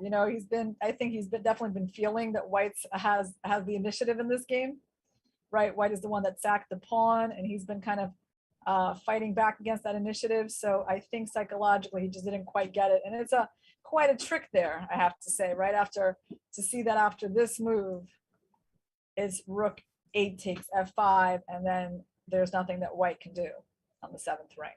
It's very bizarre because this rook on f8 was guarding the d8 bishop. So it may seem in your head when you're trying to visualize, oh no, I just dropped my bishop, but the rook on g7 needs the other rook's defense. And the other rook couldn't capture on f5 because that allows an immediate checkmate. I don't know what it's called, but the smush checkmate, that's how I always think of it. It's like the rook on f8, the castle situation actually is bad for the black king. So yeah, it's a weird tactic. So we got one more game to focus on. We do. And let's see, we have not seen it in a little while. Richard is still suffering. But how badly is he suffering? Kind of bad, because the funny thing is he's got this rook on g6, which is supposed to be like a rook like that is usually there for the attack, but there is no attack because the king's behind it, and so you can't even connect the rooks. And even if you could, it wouldn't be that difficult, I think, for White to defend. Threats on g2. So the question, the problem with Black's position is like the way the rooks are disconnected, the potential lack of long-term safety for the king, and the lack of space. So it's not so pleasant, yeah. And well, Queen f4 was not approved of. Dariush has 49 seconds. He had 19 seconds when he made the move. Why is yeah. Okay, so Queen f4, he really didn't like that, the computer. Is it, Queen g5, you can still go Queen f3, right? Right. So, I mean, obviously white does not want to trade queens. That would not make any sense. So why is this equal? Looks better for white to my eyes. Equal in computer's eyes, but human eyes, it's not necessarily so obvious. I have an interesting idea though, Robert. I think you might like this one. Okay. H5. All right. It's okay. The computer only slightly doesn't like it. So it means it's fine. I don't know. I want to go H5, H4. Just kind of like take a little bit of space and keep your queen tied down. I'm guessing at some point D5 is the breakthrough that white needs to go Gonna happen. Yeah. So like if I play D5 now, I have both of my rooks and my queen all aiming at that square. Yeah, I'm gonna have to take C, D, E, D, and E5, yeah. And hope that I'm not losing there. Yeah, I mean, I got to pass pawn, so I'm gonna try to push it as far as I can. Yeah, rook D7. Let's try to blockade it before it gets too far. Although I agree, this is sort of going in your direction. Though it doesn't seem that easy to break through the rook. I mean, I can play a 5, Robert. You know, maybe at some moment I can play a 5 and add my rook on G6 to the game. You know, by the 6th rank. It's kind of interesting. I agree. But okay, but what is it that he wants to do on Queen F4 for block? There must be something very clever. So E5 is just played, which, oh, if you take as a queen takes D1. That's tricky. Although how to evaluate that, because black's king is not as safe, and usually in that imbalance, a queen against 2 rooks, the side with the safer king is the happier one, and you get a queen and a pawn for the rooks. Wow. Queen E3. What if we go back to E3? So queen E3, you could play that. And then take on D4 anyway, because I still have queen takes D1. Still that idea. Yeah. Wow. Okay, well in that case, don't play queen E3. Yeah, you might as well take the pawn. Yeah. And you could take on E5 directly, right? That's maybe the best thing. Instead of taking on D1, you hit the queen here. Queen D2. Oh, so he did take on E5, and I'm expecting him to take back because queen D1 looks too risky. But, so takes queen, that's true. Queen D2. What if I trade? How bad is this position? You know, maybe not so bad because I'm liking this rook on G6 more. I like the way that the 6th rank has opened up and it feels like more involved in the game overall. Yeah, I don't think this is too bad actually. And this might be what we're about to see because he did in fact take on E5. Queen takes D1 I think was overly ambitious. Oops, I meant obviously rook takes queen first, and then king H2, and white has a pawn and a queen, and as mentioned, a safer king. Yeah, king is too open here. Yeah, that'd be good for white. So instead, take queen C1. Okay, that's fine. He wants to take back with the rook. I guess we're going to see a rook trade, Robert, because black can't afford not to trade rooks, I think.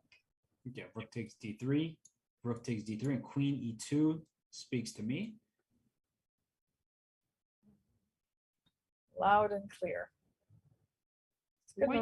White does seem better though, just because the pawns are all defended. The rook, you like the rook on G6, the rook on D3 saying, hey, like me too. It's protecting everything. And the black king just feels a little bit more exposed. Are you going to go rook E3 here, or like how do you want to defend everything? Yeah, I think rook E3. And then where's the queen going to A2? Maybe actually. Just hang out over here. Yeah, he's still thinking actually. Black is still on the move and queen A2. Yeah, it's still better for white, right? Just practically speaking, I mean, your king is safer than black's king. So as long as the queens are on the board and the rooks, I mean, white's going to have some initiative. And the pawn islands. Black has 3 and white only has 2. So everything is more compact for white and easier to defend. So queen C1, I can get behind that move. Yeah, I wonder what he's thinking about, because I mean, is he trying to keep the rooks on the board? It's like rook G8. Robert? Yeah. That's a report type of move, isn't it? And Dariush only has 39 seconds. So if rook G8 is played, it's move 31. So you have many moves to make, and that would be a scary move to face. Of course, you want to be objective. If that move is just bad because white controls the D file, then you should not do that. But I like that from a practical point of view in your opponent's time trouble. I agree, Robert. You know, because on rook g8, you don't have like rook d7 because of queen h3. I think it's a pretty tricky move to play in time trouble. I could see him doing that. Are there any other tricky moves that come to mind? So Nope. rook g6. No other open file, I think. I mentioned this idea before. Maybe rook d4, stopping one square short of a capture because the h3 Oh, pawn. that's a tricky one. Although that shouldn't amount to anything, I don't think. Queen h3. Yeah, actually, it's Something not like this. perpetual, yeah. No, and then the king's even less safe, it feels like, on g7.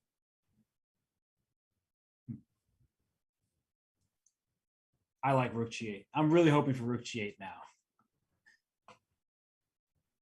So rook d4, you just want to take it. Yeah, I'll just deal with it in that manner. But that would be a shocking move to if you weren't expecting it.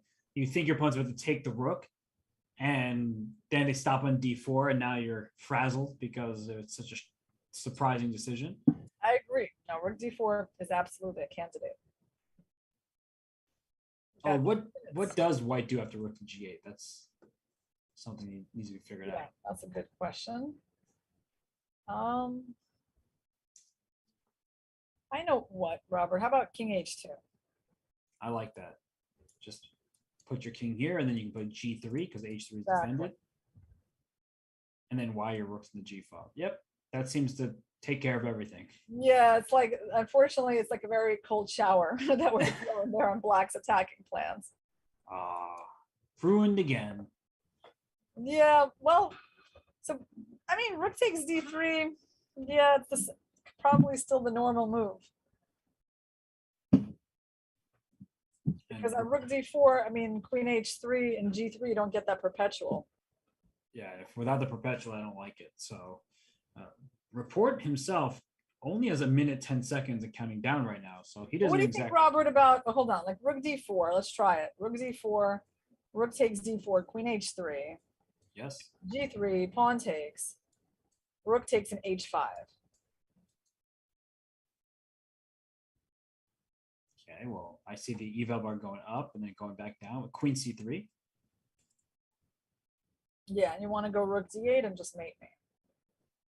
I wouldn't be upset if that happened. Yeah, king h7. He went rook d4. Okay, so we might see this. All right. Takes. Queen takes h3. Yeah, that's clearly the idea. G3 played and Pawn Wow. takes, rook takes. Look, we're going down this lane. though the Report might be upset when the next three moves are played because I don't really think that Black's king is happily placed on g7. So is there any perpetual rook g3, pawn takes, king f1, queen f3, king e1, and then just run. Down a little too much. Okay, so there's Keep no going. perpetual. So Report must be thinking about that, but now he takes on d4. Or he wanted to play his follow-up instantly because if he's expecting rook takes d4, he wants to be able to play his next move and then put Dariush back on the clock. So Dariush thinking, what else is possible besides rook takes d4?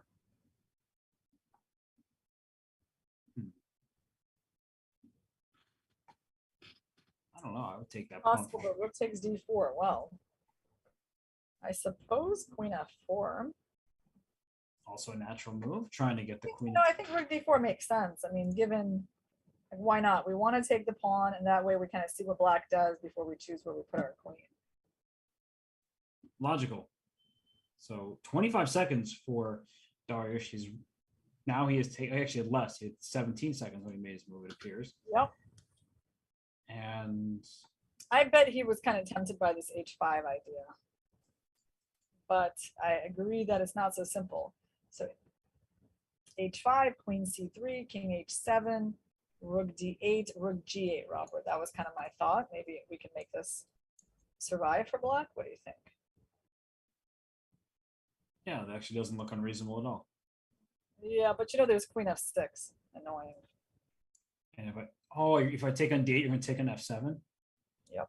Oh, that's wonderful. I have to find like one tactic today. That's so nice though, because it looks like you're just protecting your rook, but you're checking back, taking the rook, and just winning the game. Wow. Yeah, that queen endgame is not going to be a draw. No. So wow, Swiertz might take down Report. We will see. Well, Report down to 40. Both players under a minute on the clock, and the 30-second increment will be helpful. But I just get queen e6. That is a prudent move. After playing this crazy style, I really like queen e6. Defend your king. Yeah, I think it's a good retreat, and so he's going to try to. Well, okay, he's going to try to plant the queen in the center, maybe on e5. It's interesting that I think somewhere White would like to have the option of f4, maybe. And for that, he might want to consider some kind of king g2 somewhere. Queen e3. Well, queen c3, they're going to play queen e5, right? And then f4, then f4 you can do, because there's can you do f4? There's queen f4, Robert. Oh my goodness. Because my first thought was rook takes g3 check. Yeah, exactly. That was my first thought too. Yeah. To distract the queen, but then you have to realize that it's check right back to you. So queen takes f4? That is unbelievable. No discoveries. No useful discoveries. That is something. Wow. Okay, but queen c3 happened. He played queen f6, so he was afraid of this f4 probably. He played same idea, but queen f6. It's a little more awkward, right? And queen e3, I like that square for the white queen. I've been sort of thinking about putting it there from the beginning. So he did like a little queen c1, queen c3, queen e3. He could have gone there immediately, but he went this way. Okay. So now the question, Robert, okay, he wants to go e5. Yes. White wants to play e5, possibly f4 at some point. So when I'm thinking about h5, h4, we got to understand that e5 is going to be, okay, he did play h5. Mm-hmm. And I think, White's going to be playing e5 here.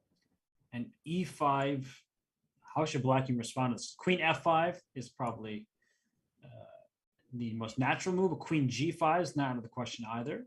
And then you have to evaluate, is the queenless position, who's doing well there? The rook would come to d7. Probably black has enough to hold, but some things need to be worked out. Queen g7,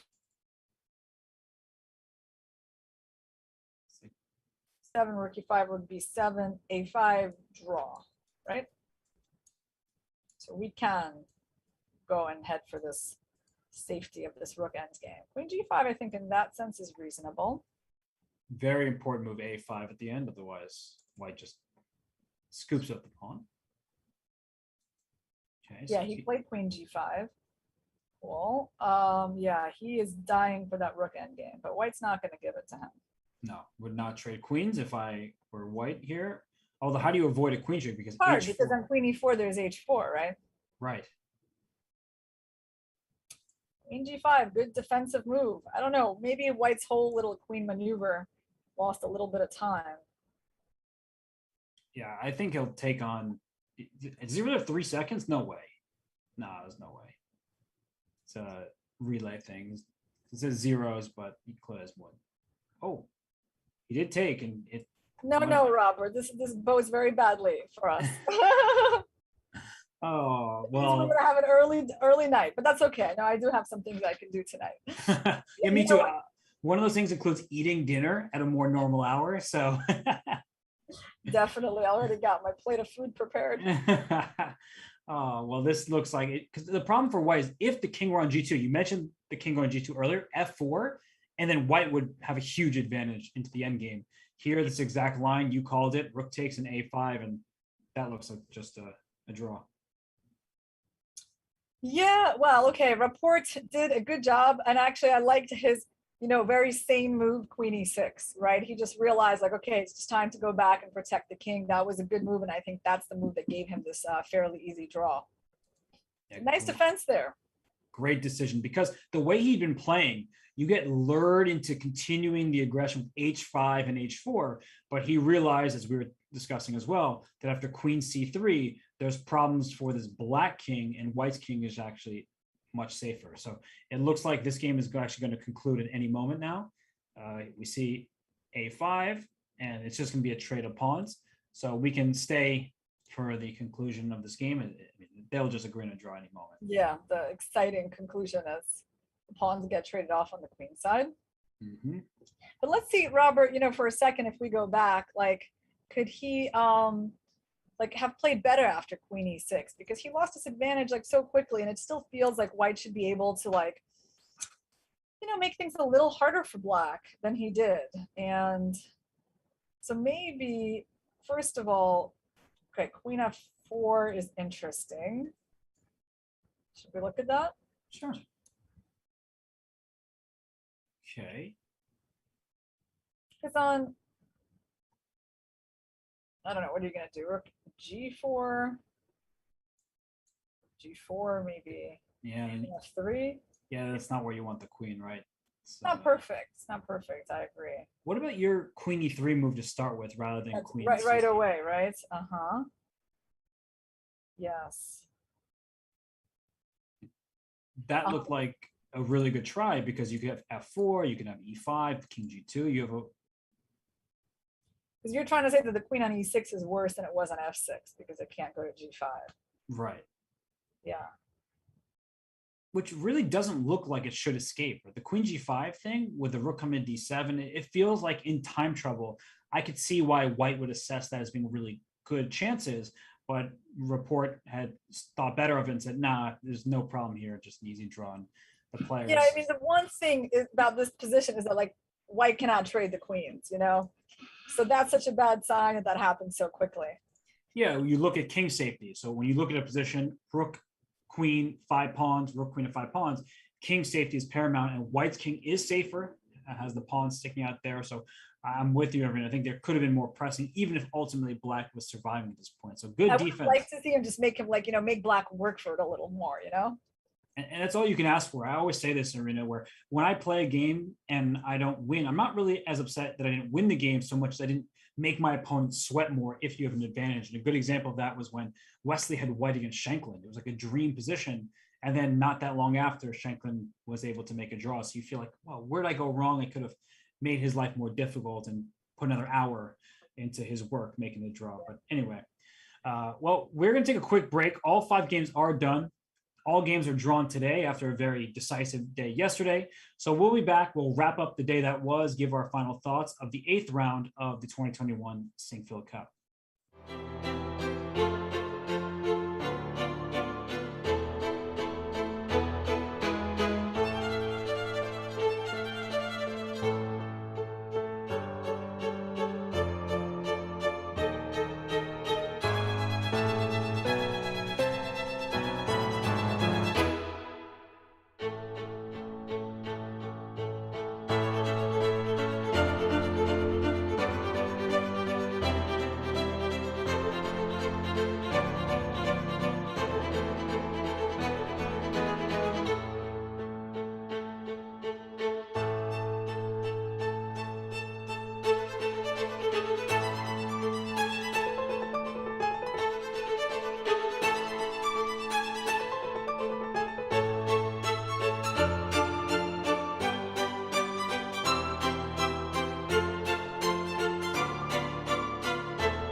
our day is coming to an end. All 5 games have been drawn. There were some serious fights. The players really tried their best to score some victories, but the defense was sturdy. I mean, Arena, of the 5 games that we saw, does any of the results surprise you based on the gameplay, or do you feel like it was all normal and every single draw was deserved? I have to say, Robert, today I really feel like we got very normal results. And I cannot really see any game that finished in a way that was super surprising. I mean, some of the games were quieter, some of the games were more sharp, but nothing really, I don't think anyone is going to come out from today feeling very bad about the game, except if I had to pick one player, I would still pick up probably Schwiertz. Yes, because I do think that at some point his advantage over Report was quite sizable, and he didn't really make Report sweat too much. He never kind of what you call fix the advantage. Where that's it, like Black is definitely in a bad position, and that Black is suffering. Like we knew Black was worse, but he didn't really get to the point of having to suffer in it for an extended period of time. So I think maybe that's the one game that feels like it got away from somebody. Vachier, so it ended pretty early. I think, Vachier, he tried to get something out of the opening, so defended well. Dominguez Shankland was another game, White tried. White did have some initiative in this game. Dominguez sacrificed a pawn, but Sam also defended. And I mean, yeah, of course you could, Sam had his chance at the end, but I think that was more like of a one-time kind of thing, rather than like, the whole game going his way. Xiong Mamedyarov was interesting. Jeffrey, he seemed to have Mamedyarov on the ropes a bit, but some good defense by Mamedyarov also brought him the draw, and also Svidler, very good defense by him, where he never got into like the trouble part that he could have been in this type of end game. I like the way you framed it, because I think some would say, well, didn't Sam have the biggest advantage? Or maybe Jeffrey at some point had a huge advantage based on the eval bar. But what you said is a good thing, is that Dariush had control of the game in a way the others didn't. Zhang against Mamedyarov was crazy. That was really like up and down. Yes, Jeffrey's position was always better, but there was no clear win. His king was going to be in danger. It was hectic, so it's understandable. For Sam, it was like a one-move thing that happened multiple times because they repeated the moves.